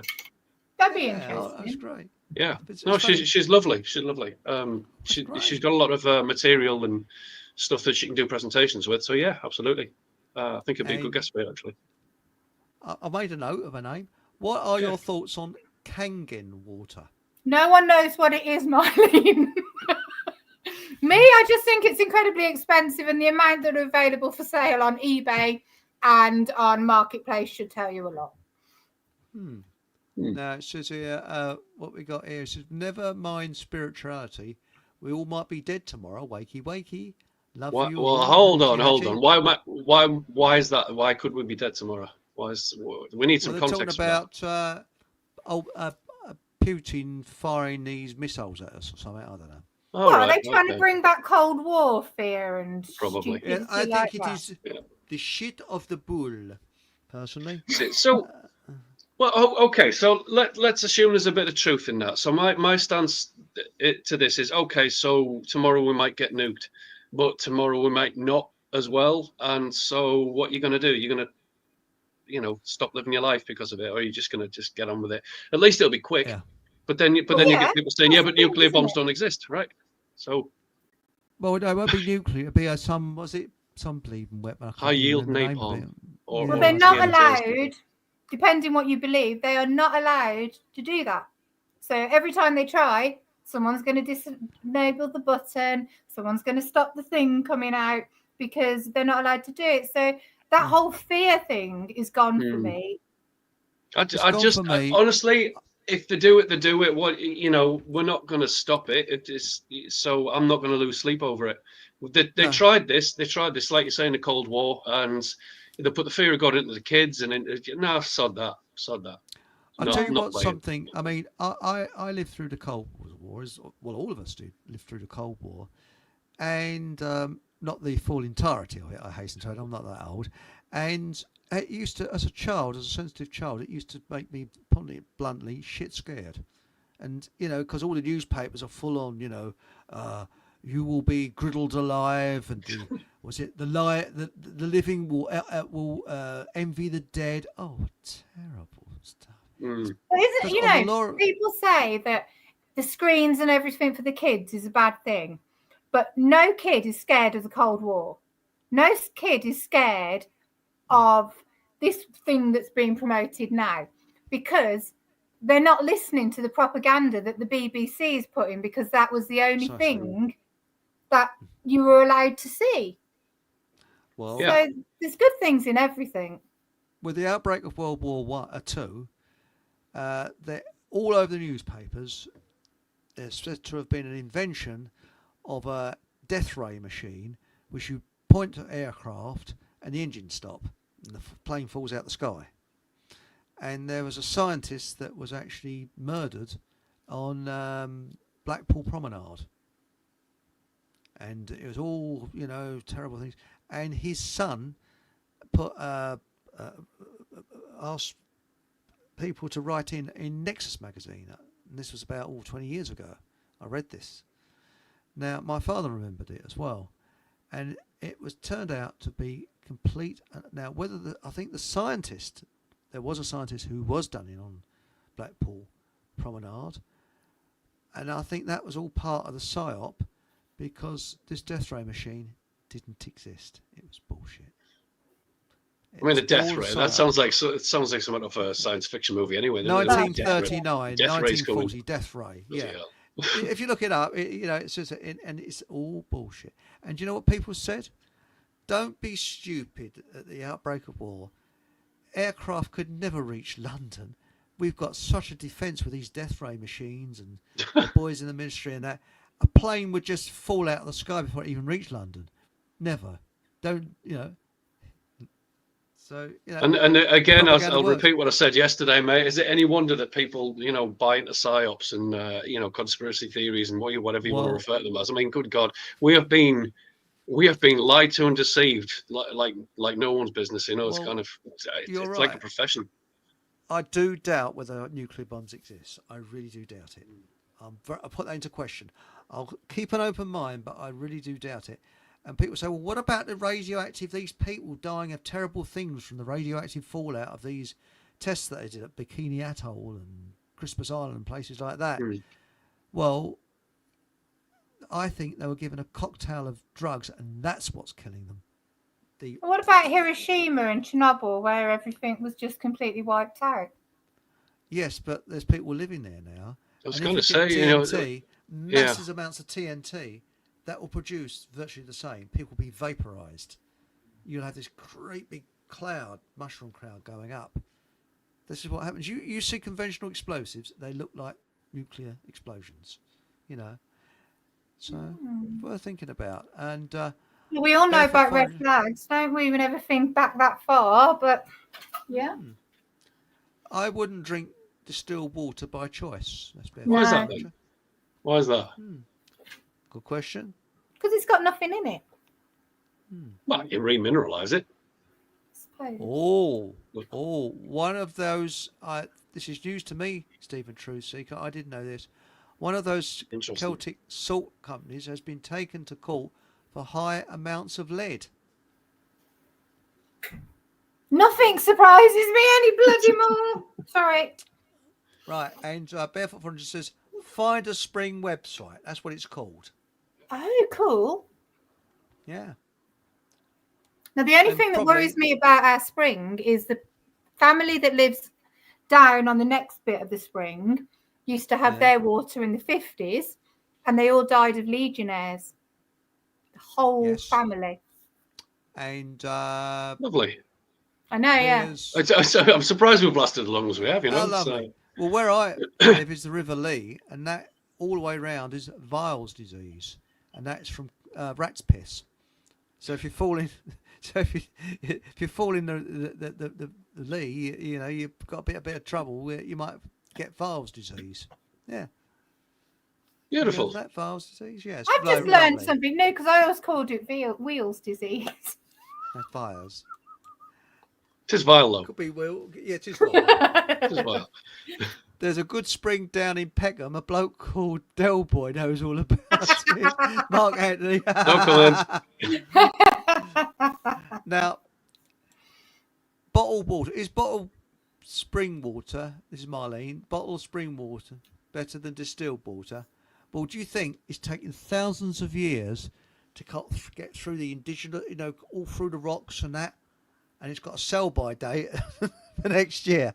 Isn't that amazing, isn't it? It's taken thousands of years for a sell-by date. Now, actually, look at all the chemicals they put in the plastics, though. That's the problem with that. Is that you have to get the glass bottles, don't you? Yeah, yes. which costs more money, and this is what's referred to as full spectrum dominance. They've got you on every angle. It doesn't matter. You think you found a way to evade the system somehow. The only thing you've done is delude yourself because they've got you one way or another. So the the healthiest way of looking at it is what's the lesser of all the evils. So what's the least toxic solution to all of this stuff, But yeah, even bottled water. Got your own spring, you'll be okay. Maybe. Natural spring. Which one? If you've got your own spring, you're okay. Well, you've got your own spring, but you haven't. So you could have Kathy's spring in Tesco in no time. You just got to get in there and sort it out. I mean, don't go to Tesco because they're horrible, but Exactly, yeah. Wasn't that a tune? Was it Kathy's Spring? Kathy's Spring. Oh, no. Kathy's Clown, wasn't it? Sorry. Old tune. Now, I think there's a spring in Clun in Shropshire where I live. I've heard. Oh, you should go and look. People know that. It's not secure, Chris. I think that was to do with the. No, I think that was to do with all the like social media stuff. That's right. Yeah. Apparently, the only one, and this comes from a guy I spoke to who alleges to have been in MI5. The only secure platform is Signal. Now, again, I've never used it, so I wouldn't know. And the guy has since died, but he said that every single platform that you've got access to, they've either got backdoors into it or the security flaws. There's something that can get into it. And he said even with Signal, you can still get into it if you want to. Oh yeah. So and that's the thing then. So they're going to know it anyway. So what's it matter? Do you know the best thing? Yeah. Bit of paper and a pencil. I can write What's any that? word down here. How does that work, Chris? What do you do with that? We can stick it anywhere. Oh, right, okay. Oh, and pigeons. Yeah, carrier pigeon. We send a message to it. Right, very efficient. Well, hold on a minute, right? Because somebody else mentioned this the other day. Now, I've heard that carrier pigeons are not a thing anymore. That they went extinct after the Second World War. So, I mean, why you do that, I don't know. No, they've still got carrier pigeons. Well, people still have them, and you just have to train them again, wouldn't you? And that's how the Rothschilds, thanks to, did you know pigeons like humans? Because so I heard that when the telephone came in, loads and loads of domesticated pigeons were kicked out by people, and that's how we got such a huge pigeon population. Whether that's bullshit or not, I don't know. Well, it's true, and that's why they don't know how to nest, because pigeons were prized, weren't they? And they were kept because that was their purpose. So we domesticated them so that they didn't know how to go and live in the wild, which is why they all live in human places and build nests in the most stupid places, because they've got no idea how to live in the wild. But because they were, once again, were no use to humans, they've just been discarded. And I feel very sorry for the pigeon. I'll have to cut in.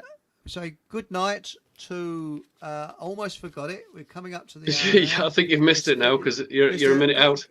I'm a minute out. It's good night to radiosoapbox.com and Holy Land Radio. So if they're thinking ignorant soddies didn't say good night to us, did. So, there we go. You know, you're talking about pigeons there. Now, I've probably got this wrong because it's been a while. Right, Dom Jolly. Didn't he try and accuse the conspiracy theorists of saying that pigeons were all robots and they were all spying on us? I don't know whether it was a pigeon or something. If somebody in the chat can answer that, but I'm pretty sure Dom Jolly tried to convince normies that truthers thought that pigeons were all robots spying on us. I mean, it's it's a bit crazy. That sounds familiar. So you could be right. Yeah. I mean, it's almost like he's trying to make us all sound completely crackers or something, And a lot of the shit that he came out with, like, we don't think Finland's a country. Since when? Since when do we? I don't know. Anyway, there you go. And Dom Jolly, isn't he great? Secretly rule. I believe this one. Cats secretly rule the world and haven't told. Oh, they do. Yeah, no, that one's true. I mean, just look at them; they're entitled. But pigeon shit is. Did you know is one of the worst poisons you could come up against? And apparently, there's a bloke on a building site. They cut his finger, and he was just sort of climbing up on some scaffolding. Put his hand on some pigeon shit, and it killed him. He needed my balm, didn't he?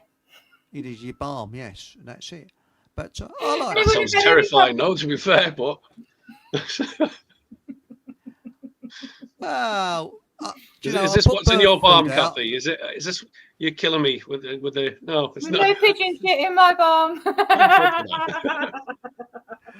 I bought it especially for some pigeon shit in it. That's a shame. Oh, bloody hell. Sorry. Does it say pigeon shit free? see, again, Chris, you need to do this thing where, where is it, fart in a jar and shit in a bag or something, sell it on eBay. Apparently that stuff sells. Everything else you try and sell on eBay doesn't, but, apparently there's a market out there for that. So, do you know what someone told me on my TikTok channel? Was I won't drink nettle tea in case a slug has gone over the leaves, because even if you wash it with a slug going over the leaves, someone died from it. And I don't think so. But they eat snails in France, and they're like a slug, aren't they? Well, with a house. Yes. Well, I've got a homeless snail. But no, slugs are poisonous. Slugs are poisonous. They're horrible as well. You always find a way in your house. Well, not mine, but If you can't eat a slug, but I can't believe that you could die from a nettle because a slug had gone over the nettle with the slime. Was the slime poisonous or the slug itself poisonous, or both? Maybe they're poisonous because somebody gave them slug pellets. So there you go. You've made the slugs toxic by giving them toxic slug pellets, and then. But why are we talking about this anyway? That's what I go with. Give some better comments on, dude. Out of all the creatures in the world, slugs and snakes are bleeding awful. That's why we've got ducks. They eat them. I've got here. Blimey, Chris, you've insulted the Chinese already tonight. Now the Welsh. Yeah. Any other nationality you are, please. Be patient. I'll get round to you soon. So. Fair enough. I've insulted some Americans as well, haven't I? So yeah. So Sachi Haji, some were over the rainbow. They're beating the rear end out of all of us. Clip them cycle clips on. Sit in the saddle. Sorry, I've given up. I know. I'm trying to work that one out. I can't get it. Interesting. No. Okay. Has Hachi been drinking? Is it? Yes. Are we drinking? Magic mushrooms. Could that be it? Yes, it could be. Somewhere over the rainbow. That's there's some MK Ultra programming in that actually. But yes. Yeah, strange. There you go. Anyway, answers please on a postcard. My mate yesterday was drinking Pellegrino bottled water. Doesn't that sound posh? Pellegrino. Which I can't afford. Joy told him it's got fluoride in it. Yes. I've never heard of Pellegrino. Why can't you afford it? I mean, I suppose it's some lovely green bottles that they sell like at posh places. Right. Water. Okay. Now, some advice here. Hachi, always keep a puncher repair outfit under your saddle with your cycle clips. And I don't wear cycle clips. And ride. Jasper Carrot gave us something. Ride. I'm almost wetting my pants. Are you really? I really think those mushrooms are working. They certainly have kicked in, haven't they? Yes. Is that what it is? Is it the mushrooms? When I go cycling, I don't take a bike pump with me. I don't take a cycle kit with me because if I have a puncher, tough tits, I walk home. That's it. Unless you're 20 miles from where you need to be, but then it's a bit. Yeah, but I've got slime in my tyres, so they're almost puncher proof. Yeah. Right. It's like good stuff. It is. You can get countertop reverse osmosis now, like Accuturu. What do you? Accuturu. But they're still like $2,000, aren't they? And then you have to get it fitted. Now, I'm going to have to pass on that one. Mark Anthony says distillers are good until the power goes down. Yeah, my Zero water filter doesn't need power. You just. I really like your idea of the shungite in the terracotta pot. Yeah. Well, because what I'm looking for is a stainless steel container. I've got the pot, shungite, bit of the old beeswax, and I'm going to put a tap at the bottom. So I'm going to distill it, water through there, and then from there into my Zero water filter. Well, isn't that how that's how Berkeley work, isn't it? Because they've got a ceramic filter. Similar, yes, I believe. Yeah. Yes. Yeah. But if you're a tight-fisted git like me, you make your own ones. Because you notice I take big steps to save shoe wear, you see. That's the thing. Just get a big chunk of limestone and pour the water over it until it filters through. Yeah. No, that's terrible. Don't listen to that. Actually, you can make it's a pyramid scheme. Do you know how to make a seriously? Kangen is this pyramid scheme. Kangen. I'm going to what Kangen? How do you spell that? Kangen. Kangen.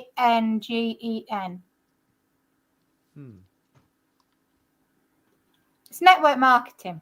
So it's a very expensive thing because people get commission and such. Oh, right. Yes, you are in touch with Joy, Chris. Am I? So you must already know her. I know I tend to forget people that I've interviewed on the show. Chris, no offense, it took you 6 months to learn how to pronounce my surname, so it's like we're not surprised at this, so that's all right. I've had people on the show that I've forgotten. I thought, shit.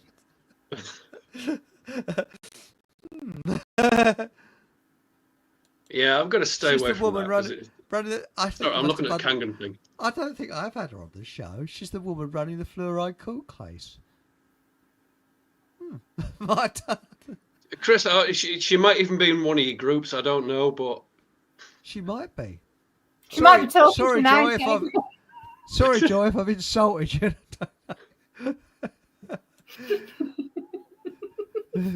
Left-handed website. Perhaps that's why I lost one of my girlfriends.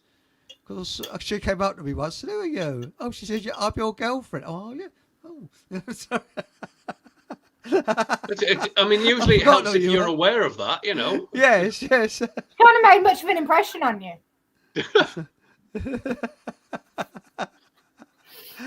Well, I did say, I was very romantic. I said, "My dear, your teeth are like the stars. They come out every night." I can't imagine what it's... I know I don't fall, girls. Is that a mucky comment? What? That Viz one. Viz. Oh, yeah, sorry. Left-handed websites. Viz. Yeah. Potentially. There was a left-handed shop in London. Seriously. Where they sold everything left-handed. But when you work on the drawing board, all your instruments are right-handed because all the set squares and that, and you get used to sort of working cack-handed. So you see people working. None of us worked cack-handed. Just got used to being left-handed. So it does have its advantages.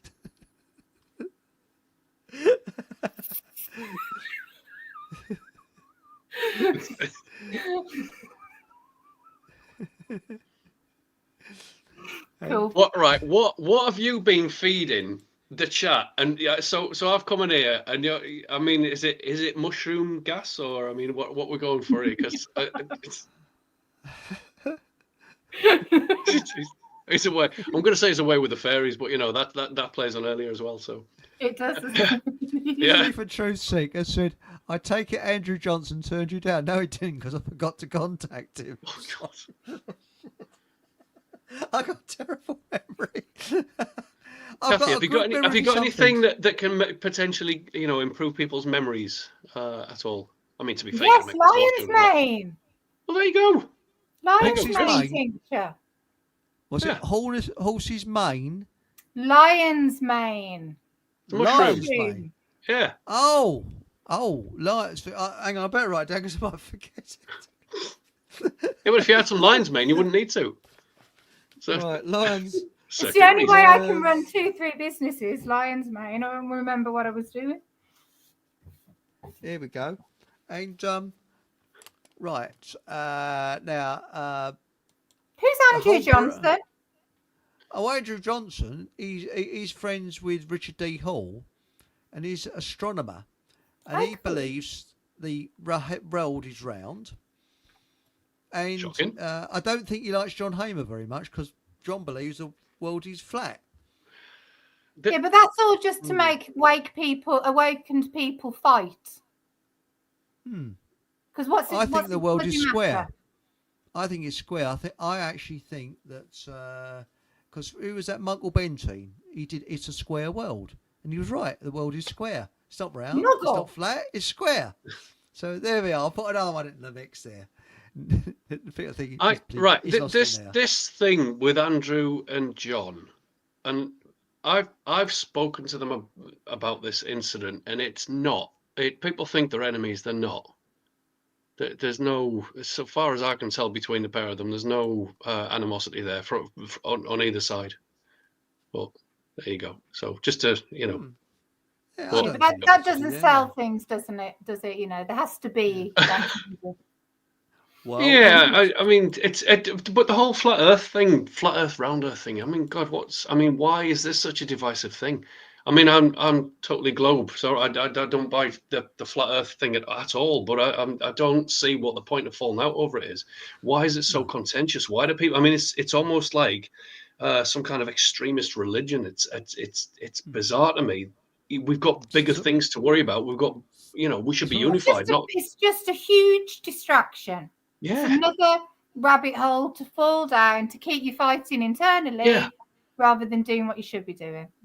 It's mad. I mean, whoever concocted this is great. You know. Yeah, it's a brilliant What a- one. But the thing is, I believe that people can have disagreements in a gentlemanly way, and I think that if we can disagree gentlemanly, that is, and this is what I want to try and get over on the show. We're going to do a show about flat and round Earth, and by the way, if I told you, Paul has actually agreed to come on. Oh, good lad. Where is he? He's not in the chat today. You know, he was earlier. You are. Right, okay. And also, Trevor John, he's opted out of it because he's very, very busy, because he's sort of not quite either way. So I think it's going to be a really interesting show. We'll have to talk Who's off your air flat earther about the then? date. Beg your pardon? Who's your flat earther? Paul. Paul is the flat earther. Paul's the flat earther.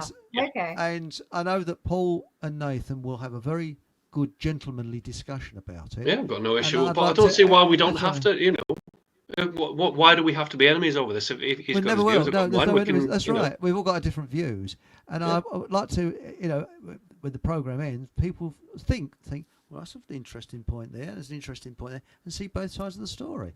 I think that, I think that's the best shows to have, because you know, I've seen these YouTube shows where people go, oh, bloody hell, you know. People are so nasty in the comments. Yeah. I fell down that rabbit hole, and I can see points from both sides. Yeah. So, you know, but to me, it doesn't matter. I'm more interested in what's in Antarctica. Was this no, we got here. Aunt Sally said, "Sorry, I've been lurking, laying on my sofa with the pox. Oh no, fecking shingles. Nettles, nettles. And a visit to Miles. No, I'm gonna say something sarcastic here, and it's not meant to be. But I mean, are you telling it to roll around in the nettles so that it looks as if it's nettle pox instead of, like, you know, shingles? I mean, is that? I don't know how that works. So No. Nettle tea. Drink the nettle tea. It cleanses out your blood. Gets rid of it so much quicker. My auntie, seriously, I shouldn't laugh at this. My auntie had shingles, and her boyfriend phoned, this is when I was very, very young, phoned my parents up and said, "Oh, she's got jingles." Jingles. Not shingles, jingles. Shouldn't we at this point be saying, "We're sorry to hear about this, Aunt Sally. We hope you get well soon." There we go. Oh yes. Sorry, there we Aunt go. Sally. Yes, we'll go for that. I make sure if you go, and nettles. make sure and nettles. Yeah, plenty of nettles, and that's it. And maybe also Miles might be able to sort you out as well with his lotions and things. Paul says, "I'm listening in whilst rewiring a model railway." I'm going to forget I heard that. At least it's not a model bus. Oh shit! He's heard us talking about him. And was it? I've stuck with Miles, the nutritionist protocols, and they're working for me. I feel much better today. Brilliant. Oh, good. And we wish. Oh, we could have had some healing music for Aunt Sally. Oh, here it goes. Yeah. We could have. See, so hang on. We could still have it. Here we go. Where the bleed hell's it gone? Here we are. Healing music for Aunt Sally. Cue music. Yes, your jingles will go away. She's asked for no healing music. Oh shit. Oh, you spoiled his fun now. Oh, I know. Shit. Oh, I'm sorry. Will you speak to me again, Aunt Sally? I'm sorry about that. What did Holly say before you took it off? Sorry? Not that one, the one before. Holly, she said, hang on. Oh, hang on. What is your website, Kathy? To No, buy she your didn't say that, but thank you, Holly. Vantage? It's Yes, healingfromwithin.co.uk. hang Can on Chris one moment. put that on the screen, or? Yeah, let's put a banner there. Was There it you go. Healing from Within? Right. .co.uk/shop. Healing from within.co.uk. UK. Right, healing from within. Yeah, okay. That's very kind, but there was something else that she said before that. Was it? Let's go back to the comment. Was it the water filter for £450, or was it nothing? I don't know. Hang on. Let's go she's on about the desktop. Here it is. Here it is. Oh, right. There it is. An Acciatura is 450 notes. I will get it because it relies on. I wouldn't get it because it relies on electricity. Yeah. It can filter Coke to water. Nice. That's a cool promo video. But wow. So can Zero ones. Can it? Oh man, I want to try that now. Do you know I've never considered doing that on my distiller. I wonder if the distiller will do it. Do you reckon it'll blow up? Oh, imagine how dirty and gooey and No, think about it, because Coca-Cola, it cleans like pipes and stuff, right? You think about it, I could filter it and it'd clean the machine simultaneously. This is a good idea. You have to try it and see. I'm going to try it. If my next one blows up though, do we get like Fockham Hall compensation or something? Can I get a sponsorship going? Hang on a minute. You can do a GoFundMe. Yeah, I need a few things for that one. The Fockham Hall wallet. Now what I do is I carry this in my jacket. And people, I say to people, "We like some money." They go, I get this out. They say, you think, bloody hell, what's going on? Bloody Nora, and all of a sudden. When I get this out, they sort of look as if they've just been touched up. You know, they go, oh, because it looks like a note, and it isn't. This is a Fock-Bob, of course. And a Fock-Bob. A Fock-Bob. Here it is. There's the back as well. See? Can you put it back on the other side, Chris, a sec? I'm going to... No, on the other... That's it. See, you know, if you go into a certain coffee shop that sounds like Coast in Spanish, and they do the really big cups of cappuccino. So every time I go in... I'm going to get reprimanded for that, aren't I? Whatever. Yes, I drink that. Right. They say, you know, what size cappuccino would you like? I said Prince Charles Special. Just like that. That's a good one, isn't it? I like that one. Yeah, Prince. And you know what? I've never had any negative feedback for it either. There's like, Prince Charles, I like that. Yeah. It's a Prince Charles Special. There you go. And Mark Andrews says, Chris, he's so tight, he has a tin of beans on a Monday. Is that the cup with the two handles on? That's the one, yeah. Yes. Jug lugs from the coffee shop that sounds like Coast in Spanish. Anyway, right, carry on. Chris is so tight, he has a tin of beans on a Monday, so he can have a bubble bath on Tuesday. That's good. That's good. That's Mark Antley, yes. Yeah. Like that. Yeah. Chris, that's poor. That's the that's. Well, hang on, because we missed some good ones up here. What have we got? Yeah, I don't know what shape this realm is. If we're talking about the Earth, the Bible mentions it being of four corners, though. But we wrote the Bible. Yeah, I can answer that actually. There's two ways to answer that. One, it was written 3,000 years ago.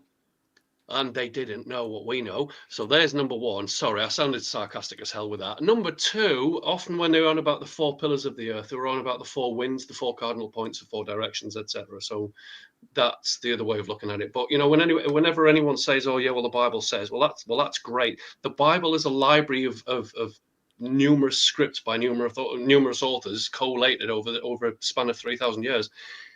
I think we can, you know, get over that. I'm going to get attacked by the Christians. I'm not trying to be offensive, but it's interpretation, though, isn't it? I mean, it's been translated into so many different languages incorrectly. King Charles, yeah. So there's that. I mean, there's a book I've got down there.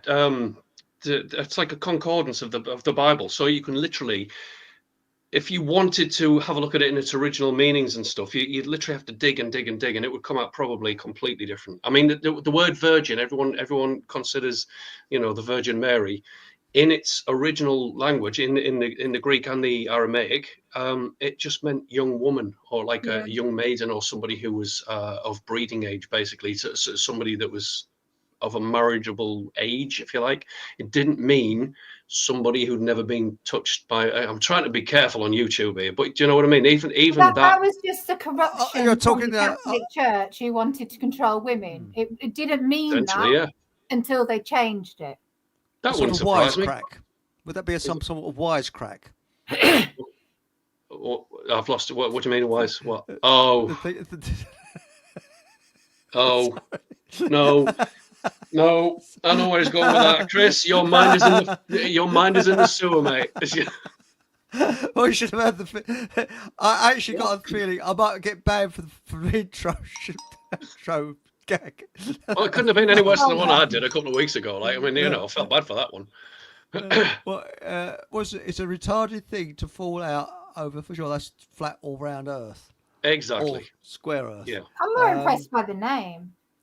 Yeah. Asperger's as fudge, I know. Asperger's as fudge. Wouldn't that be a nice name for an MP? Asperger's for fudge. Or we could start a political party, Asperger's for fudge. Probably be a raging success. As fudge. Sorry, not for fudge. All right, couldn't resist. Pigeons won the Second World War, Chris. Yes, they did.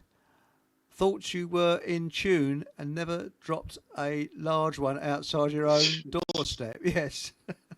Well, actually, pigeons are highly intelligent. And this is very, very true. I feed the birds every day, and it's mainly pigeons that come down into my garden. But I don't care because, and every year around springtime, I haven't had one this year yet. A pigeon sort of comes close to me and puts a beautiful twig down and backs off, and I'm wondering if that's a sort of a gift. Oh, Saying thank you. Seriously, I'm very serious about that. And Is that like when a cat drops a headless mouse at your doorstep as if to say, "Can you feed me now?" No. Go away. Take the guts with you as well. But, I actually do. They must realise I feed them. So, I think it's funny. Why have we been taught to regard pigeons as vermin? I think that's really horrible. But MPs are vermin. They're the ones that are vermin, aren't they? Yeah, but you don't feed the MPs. We should stop feeding them too. We do. We feed them with money, Yeah. Yeah. Fair enough. Yeah. Don't feed the MPs. Let's put a sign outside Westminster. Just encourages them, doesn't it? It's like seagulls. If anyone goes to Whitby now, you need some kind of body armor to protect you. They're nasty, man. They are. They've got two. They nicked my Danish. And I wanted to punch it. It nicked my Danish. Not impressed with those seagulls. Bastard. Yeah, swooped down. It scared the crap out of me. Nicked me Danish. I'm like, what? Yeah. Well, let's not go on. Have you seen Steven Seagal, who goes into? He opens the door at the local Tesco's, goes in, takes the crisps, and comes out with the crisps. I saw that. Yes. But right. You're the only man I think that's been. I think you was bitten by an adder, wasn't you? Was it Scarborough or somewhere? No, it was Gisborough Woods. Gisborough Woods. Really? Several times. Yeah, I've still got. I've got a puncture mark. I don't know where the other one's gone, but I've got a. Did I not send you the pictures? I think you did. Oh, I was dead proud of it. I want it and see if it heals the scar.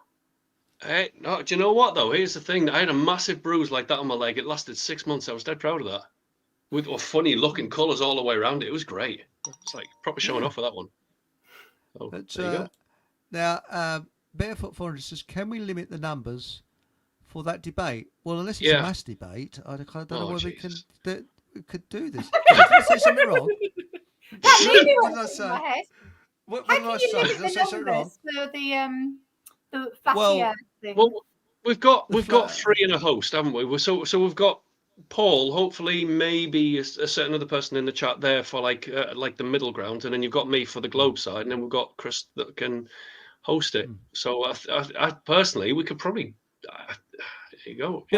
If it's on a Sunday, it's radio. We can actually have up to 11 people on radio. No. It's because then what you're dealing with is but it'll just get messy. I actually agree with it. We need to keep the numbers down just to keep it civil and cohesive. Coherent. Look at it logically. On YouTube, the maximum is 3. That's it. Because any more than 3, the screen just becomes a complete jumble.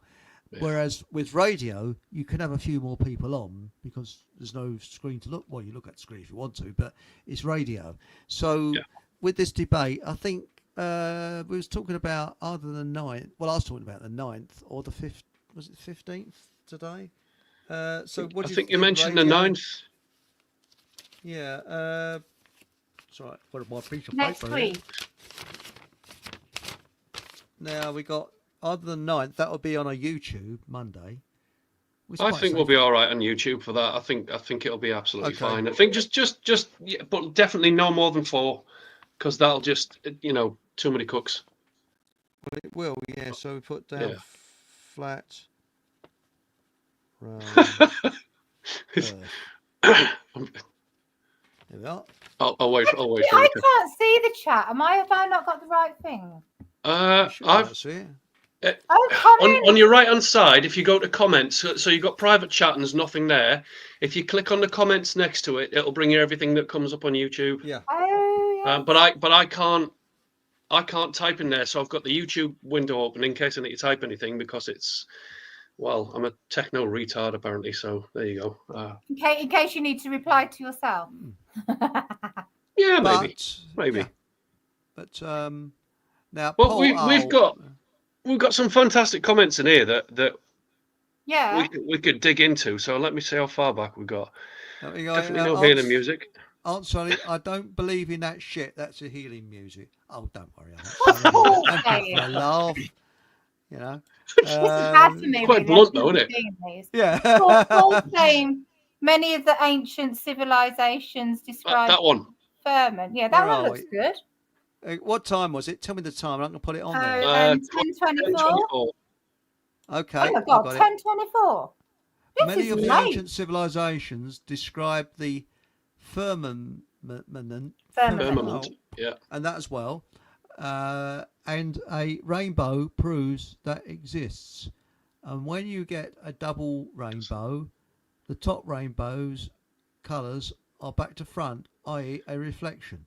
Okay, right. I mean, number one, firmament, just they're referred to that as a covering. Well, the atmosphere covers us, doesn't it? Right. I know that sounds a bit contentious, but however, with the rainbow thing, how do you explain an inverted rainbow? Because I have seen, and I've got witnesses that have seen it with me, that I've seen upside down rainbows, inverted rainbows. So how do you explain that if it's confined to a dome over a flat Earth? I mean, it doesn't make sense to me either way. Inverted rainbows, so like the curve is at the bottom. As it quite literally upside down. Oh wow! Really, I'm not even making it. It's a thing, but I've seen one myself. It was a couple of years ago. Inverted rainbow. In fact, I can see extra colours in the rainbow, but I don't know what that's about. But it's almost like pastel colours. But anyway, how do you explain that on a flat Earth if it's supposed to be? People have to. We'll do that one on what next month. I can explain an inverted one. Yes. I've only ever seen it once, but when I looked it up, apparently it's a thing. You can, So there's a it was weird looking at it because I had a friend with me at the time. I went, "Am I seeing that right?" He's like, "What? Whoa!" It's just whoa. It's like that kind of effect. I wasn't indoors either. I saw it outdoors. It was. Say again. Do you reckon that's anything to do with HAARP? As you said earlier, Kathy, nothing would surprise me these days. Genuinely wouldn't surprise me. So. Is the man with you real SAS? Survival Steve is. Yeah, I'm not. I'm just a rebel. No, you are a member of the Fockham SAS, aren't you? Am I? Along with me. Oh yes. Which highly trained in martial arts. Martial farts, yeah, okay. Yes, okay, I go for that. Martial farts. That's Survival Stevie's special air service, I think. Six blade on the chart. He's real SAS, yeah. I don't know about you, but we've gone over our time. But hang on. We've got loads of comments to come up here. You can't snip us off now. Come on. Right. I like this one. Kathy Nathan so Barefoot Forager. 10:29. Kathy Nathan believes he doesn't need to detox from snake venom. Do you agree? Can toxins get trapped in the body? Oh, you're naughty, aren't you? Yes, of course he needs to detox from the thing. I've been shouted at on numerous occasions for this, but to be fair, I've never had any ill effects from it. How do you know? How do you know? Because I wasn't ill at the time. There was no. Yeah, but what if it's just gently toxifying your body? I know this is what Holly tells me, but it's like it's I don't know. I'm fine. I mean, the bruise is gone. I feel all right. I mean, occasionally shapeshift. Somewhere else. What? Yeah, but then No, I'm going to be careful there as well. I could be a snake oil salesman if that's the case. I could. No, I'm going to stop. Are you telling me I'm things turning good into for a you? snake? Am I a reptile? No, I'm just No. saying that the poison goes off and it damages your organs, and you can't see that. I mean, maybe. Does it? I'm rambling now.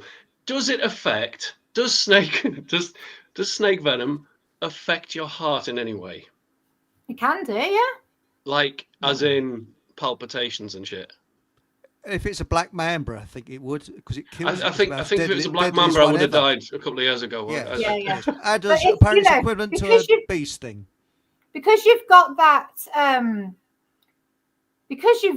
poison in your body, you don't know what immune conditions it's creating. You don't know where that poison's going and getting stored. You don't know how it's been in your liver. I really would recommend just detoxifying out from it. How would I? Because obviously Holly's spoken to me about this as well. I mean, what would be your suggestions for detoxing? I mean, I know it can affect small animals and children, right? But again, it doesn't usually kill adults. So, but again, that doesn't take into account long-term effects. So how would I treat that? So, say if I got bitten again tomorrow, what's your suggestion for that? I would say old wounds tea. I think that's really, really good. It's what? Sorry, what tea? Old wounds tea. You can ask Holly for the recipe. But it's got plantain in, and it's got yarrow. She did mention the plantain. To be fair, plantain definitely. Yeah. And the yarrow, of course, and and then it's got comfrey in and stuff. But that's what I would use. Even now. Even now. Okay. All right. Okay. That's me told. That's you told. Asperger's. Enough about rainbows. Asperger's is fudge. And Holly has said, Barefoot Foreigner has said, when is Occult Academy, Nathan? Do you have a Telegram group, website? Ask about Facebook group. Well, I don't have two of those straight away, but right, okay, yes, there is a Telegram group. I have no idea how to put it in the chat because it won't let me do it on YouTube. If anyone is on Telegram and they would like to look at it, it's just if you look for Occult Academy official Telegram group, or if you're in Chris's, Chris will do link. I was going to say if you're in Telegram groups, I can post it in there as well. So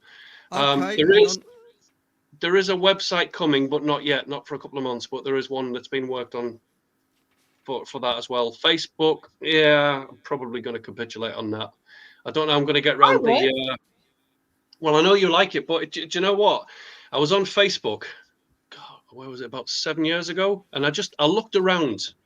Everywhere I went, I'm just thinking, I don't like what this is doing to people. I'm just literally walking through places and thinking they're all on Facebook, they're all wasting their lives on the phone. So I just went home and I thought, right, no, I sod it.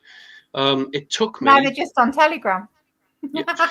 Yeah, but it took me 3 months to purge off Facebook. I had to literally delete every single comment, every photograph, everything that it knew about me, all of the ticky boxes and the things that you like and you don't like, all of that. I purged all of that, and it'll only let you do so much at a time, and then it won't let you access your Facebook whilst it's catching up with the changes that you're making. So you have to wait a week before you can then continue to delete more stuff. It took me 3 bloody months. And then even then, when it was completely blank and empty, when closing the account, it said, oh, well, that's okay. We know you want to close your account, but we'll leave it open for a month just in case you come back. And it's like, no, I'm not coming back. But there you go. So if anyone's ever tried to get off Facebook, it's like an episode of the Krypton Factor, and so Dick Eddy is considering going back on to promote this stuff. So there we go. But how will your ancestors be able to find you? I don't want my ancestors to find me in their family tree thing. Nope, nothing. Don't want them. No family. No thanks. I'll stay that way. So your great granddaughter might want to know about you. My great granddaughter. What great granddaughter? When your daughter has children as children? No, we'll all be robots by that point. No, they'll just tune into the algorithm and that'll be no, I'm joking. You're the same as me. You got out the way of your bleeding family, and I've got out the way of my bleeding family, and it's about the best thing I've ever done. I've got no family now at all, which is. I guess what my ancestors, well, they're back. Oh yeah, I'm going to shut up. Well, yeah. Yes. Now, it says here, Achieving Truth Seeker said the snake attack was an occult attack, mate. Right. Okay. I'm gonna answer this. Someone's done a black magic spell on you. Right. No, he's right. I'm not going to argue against this because at the time, I was attacked by a demon. I was pulled out of my body on a night time and laughed at by a demon. And this is all on the same night. God, what else happened? When I was bitten by the snake, I kind of detoured off into some woods through, I don't know why we took this particular shortcut, but we did. Anyway, what we ended up walking into was a complete dead wood. Right, I mean, everything was crisp dry. There was no leaves on the trees. There was hundreds of thousands of flies everywhere. Everything was crispy. I mean, like dry and crisp, and everything was dead as well. Right, so you're not wrong. And I've had out of body experiences before, but being pulled out of your body and being told if you wish to exit this realm, that's the way to go. And a little light pops up, and it's like, you know what? I think I'm going to pass on this one because something doesn't feel right here. I'm not going to go into too much detail. It was a demon attack, and it was the same day that I got bitten by the snake. So there you go. This is all of that. So he's not wrong. We go into on a show because you've had a similar background to me. What we went through when we were children. So it's quite interesting because I think something got into my family. I really do. But now it's a very nice. Stephen Trusick said. There's an occult show on here every month on Friday night. Yeah, so we need to plug this now. Yeah. 27th of this month, we'll be back on a Friday. And he said, what date of the Friday night show, Chris? Yes, it'll be 8 o'clock. I think 27th. On the 27th. And also, this coming Friday is the 6th of June, which happens to be the 81st anniversary of D-Day. And every year I do a very alternative talk on it, and it's in the planning stage. There might be a show going out on Friday as well. I'm not going to gild the lily too much, but the title will be The Longest Lie. Because there's a film called The Longest Day about D-Day, and I'm calling it The Longest Lie. Because the propaganda of those days that we were told, I still believe today. So I'll be revealing quite a lot about D-Day and its aftermath that you won't find in the history books. How do I know it? Well, my father was in it. So that's it. So that'll be... So watch out for a snap program, possibly either Friday, but it'd definitely be on Sunday. So, but I don't want to gild the lily too much. I don't want 2 shows about World War II because that's too much. So, Monica Schaefer will be on next Sunday. She's booked to coming on. If I do a special before then we won't be talking about World War II. But if I don't, we'll be talking about D-Day then. So. See how it plays out, you see. And now we've got here, what date is Occult Academy and what events do you have coming up, Kathy? Hey, you do your bit first. I'll get the details. In fact, can I? This weekend, from Thursday to Sunday, we've got our adults only weekend. No upside down pineapples. This is because all of our community camping is child friendly and children actually come for free, 16 and under. But this one is just for the adults. That's why we give an extra day. So it's Thursday to Sunday, only £120. We've got gong bath, we've got sound bath, we've got forest bathing, we've got inner child healing, we have got dancing with the trees, we've got tie-dye workshops. We've got so much. So that's this weekend. And if you want to come, it includes your camping space, your camper van space. We do have alternative accommodation. That's all. Everything's in South West Wales. So that's this weekend. Then at the 20th to 22nd, we've got our Sounds of Solstice. This is the first time I've ever done anything for Solstice, and it's all sound. So we've got Himalayan bowl sound bath. We've got shamanic drumming. We've got solstice celebration. We've got a gong bath. We've got Holly come in and doing some singing. We've got a voice workshop. So much. I'm so looking forward to it. And that's the one you can bring the kids to for free, 16 and under. Kids, we've got 25 acres that they can go and play in. We've got forest school activities. We've got lots of fun things for them to do. Again, that's £120 per adult. And then at the end of June, me and Holly have got our 27th to 29th of June, our herbal beauty alchemy, teaching you how to make all of your toiletry products, your makeup, your skin products, your anti-aging products, your toothpaste, everything. Lipstick as well, Chris. Yeah. Eyeliner. Also, the adult one, I guess that's full of smutty gags, is it? Is it dirty jokes? No upside down pineapples. It's just about deep connection and not having to worry about your children. Oh, and smutty jokes. No smutty jokes. No smutty jokes. Oh, that's a show. That's me out of it then, because Barefoot Foreigner said, Chris, you should consider the adults only. Meet a beautiful lady. Yes, I might meet a beautiful lady, but she might look on me as if I'm Quasimodo. That's the only trouble. Well, you don't know until you turn up, though, do you? To be fair. No, it's what you don't. It's just a beautiful community camp where people come to find friendship and to feel part of something, to feel seen, to feel heard, just to feel understood, because there's so much lacking in this world today. There is, and as they say, you never know your luck until you tread in it, do you? So there's how I'm saying. It is not Tinder. It is not Tinder. You cannot come if you want it to be Tinder. No. No, you know, I mean, would you? I mean, Tinder. Tinder. You don't know your luck until you tread in it. What's that got to do with Tinder? I'm sorry, I've lost you. Tinder's a death trap anyway. Why anyone would use that to get fixed up is beyond me. But there you go.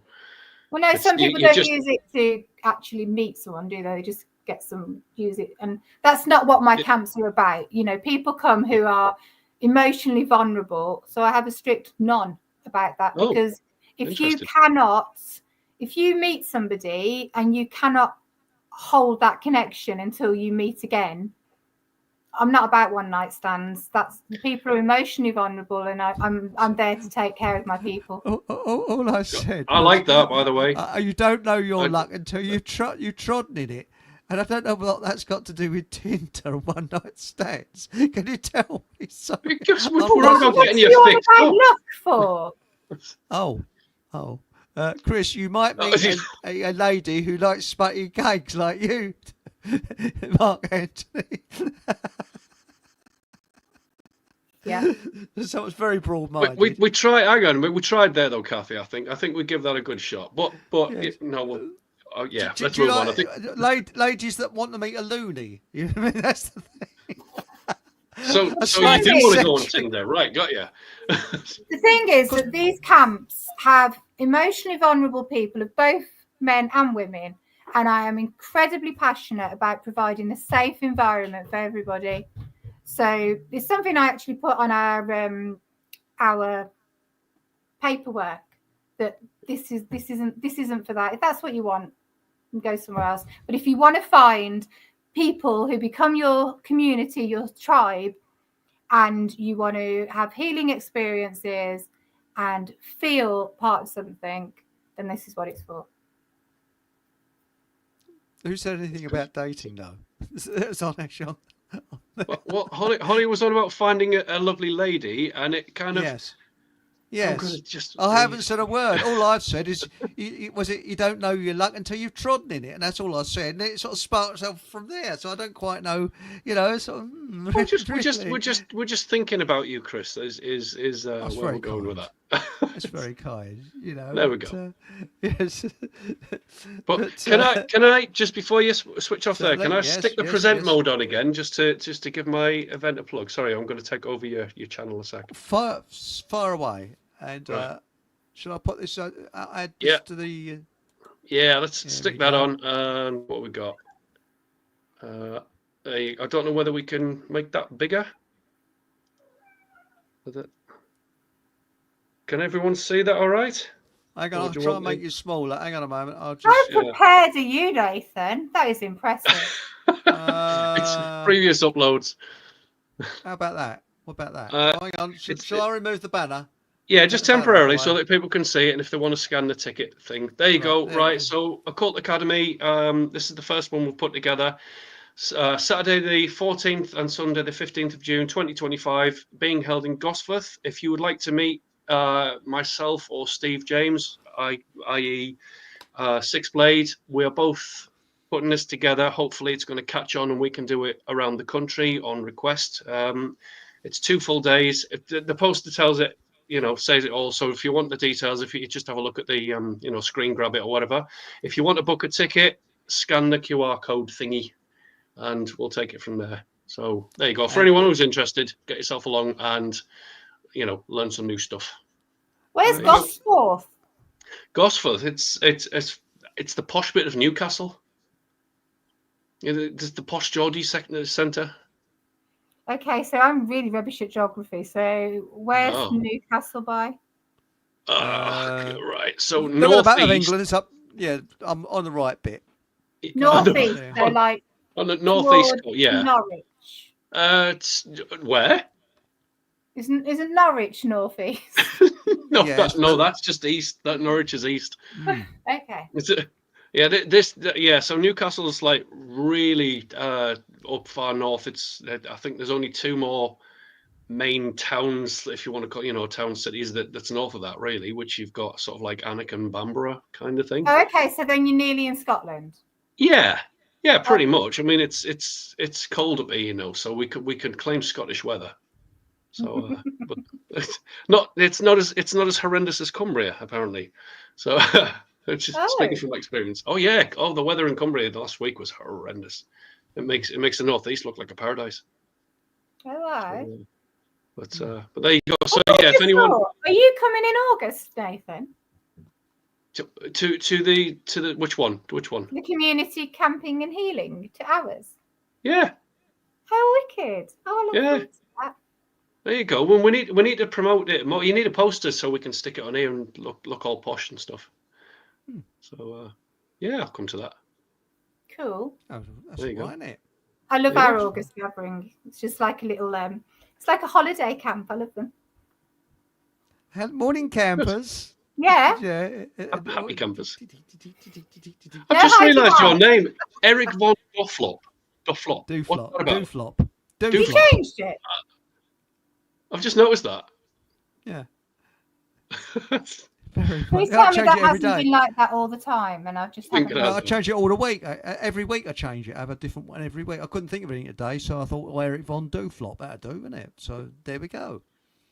I'm so highly unobservant. I'm terrible. Sorry.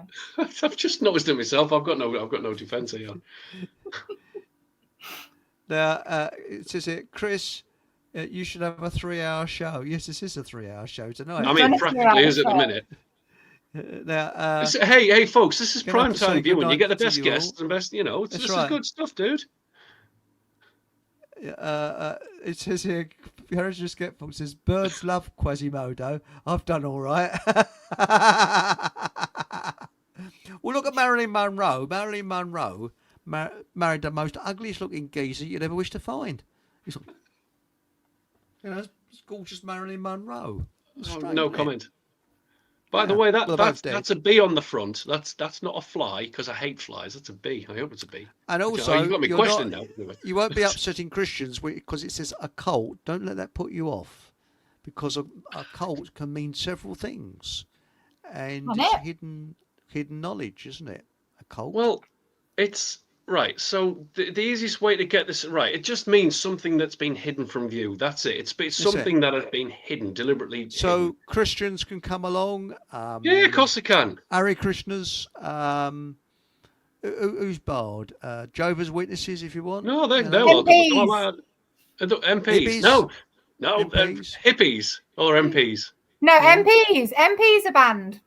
Well, so right. Steve and I have got this little rule where we actually, maybe not so much me, but we kind of invite people like that just to see if they turn up. Right. You know, And because we, we could equally learn from each That's other, right. really. So yeah, MPs are welcome too if they want it. And I believe that MPs don't start off bad. I believe that they actually, because I've got a lot of friends who are counsellors and they're trying to, and they're doing that way, and that they all start off with really, really good intentions. And then the ones who get there are the ones who can be implanted. Bought, manipulated, sold, psychopathic, sociopathic, narcissistic, self-serving. Yeah, I mean, we've got a list at this point, haven't we? MP is great, but no, So Stephen Truson, why is there a fly on the front of your... It's not fly to be. Oh. We just to be. covered that one, didn't we? The occult drives me a little fear, because I used to be part of a Brethren church. All right. When I was growing up as a child. And the occult still, even though I know it's crap, there's still that tiny little bit of me that grabs me, which means I need to go and get my forensic healing book and just get rid of that implant too. But it's very powerful. And okay. Anyway, I think we've got to wind up now because I was up at 5 this morning. Holly said it is a fly. It is. I don't think it. I mean, because right. So, right. Is it though? I mean, Holly designed a poster, so maybe she'd deliberately put it on there then. Why would you put a fly? I mean, to me, right. So a bee has massive occult significance. Have I just turned the? There we go. We're back on. Have I just disconnected? No, we're good. Yeah, I've lost my train of thought now because I thought I disconnected from the internet. Where's the fly? I thought you were putting it on. Chris would have to do that. Oh. There you go. Ta-da. Is that not a fly? It's like a bee to me. Looks like a bee to me and all. A bee. I hope it's a bee. I hope it's a bee because it has some colour. No, the poster's great. Ask no questions, tell no lies. How does a Chinaman do up his flies? I use bugs are worse. This is the end of my little verse. Sorry, terrible one. Yeah, you need a joke book, Eric. You publish that, you'll be all right. Eric Von Essex, fuck 'em all jokes, and you'll all be fucked after you've read. No, never mind. So this is the Labour ones start off as far left, and then they end up far right. Far right, yeah. But it's the party whip that starts to gather let's say the dirt on the candidates at a very early stage, though, isn't it? And then as soon as they go against the political mandates, that's when the attacks start, and then you've got corruption charge. That's when it basically it's the whole toe the party line thing, isn't it? In other words, there's no free choice in politics. You do as you're told. Let's see the pick again. We've done it. I think it's just a bit late. Come on. That's it. You want to see the pick again? There it is. See. Okay. If it is a fly, Holly, what would possess you to put a fly on? That's got to be a bee. It's got to be a bee, right? It's a bee. I mean, I just thought that's a brilliant poster. We're going for it. Thinking, bee hives and hexagons and stuff like that. No. If that's a fly, I'm gonna slowly crawl into my my hole somewhere and be very embarrassed by that. But there you go. If you put some, all right. Going back to Shungai, if you put some powder in their hive, they cover themselves to protect themselves from 5G. Well, yeah. That's what I was talking about last night with 5G. With Trevor John, because he's an apiarist, isn't he? He's a beekeeper, and he's going to powder some of the Shungai, isn't he? And because to protect them from electromagnetic radiation. So there we go. Can we call that 5G though, instead of, you can evade the sensors that way as well if it's flies. Yes, right. I know we're on about bees at this point, but hive. Anyway, Fly. Yeah. Fly G. Fly-fi. This is a fantastic show. Yeah, it is. Fantastic show, isn't it? I really enjoyed this. Good. But I think we've been going on for 3 hours. I really need to go to bed. Yes, I as fun as this need to go to the bed as well. And we'll debate whether that's a bee or a fly. Where are we now? We're with Monday. You could put a little bit of gold on it, like there is on the poster, and then it'd be obviously bee. Yeah, just colour it in. Well, is it? Yeah. Well, this Thursday, yours truly. That's amazing, Kathy. You made that dog barking noise without moving your lips. That's incredible. Ventriloquist I am, you know. Marvellous. It's really marvellous. Sorry, just before we go, what's Hachi on about here? He thinks you're still SAS. He must do. Is this still on my sheet? It's on my t-shirt. No, I'm not SAS. Hey, so talking about bees, I'm sat here in a yellow and black top of all things. It's all going tits up, isn't it? There you go. It has gone tits up. It's all gone tits up. What do you mean X22? I mean, are we going for XSAS? I mean, they wouldn't have me for one thing. I've got too many complications, so I wouldn't even get past the initiation phase into that. What Stephen said is why I thought it was a fly, because they are symbolic of black magic and demons, aren't they? Okay. It looks like a fly, mate. A fly is symbolic of black magic and demons. Well, it's a fly now then, so that's all right. We're going for demons. Yeah, I totally knew that. We're definitely going for that. I knew that clearly because I wouldn't have used the poster had I not known that. How silly would that have been? But it always makes me laugh. I'm just making sure your audience is paying attention, mate, because we need them to be wide awake and switched on. They obviously did actually know all about the occult, because that's why they put a fly on Holly, isn't it?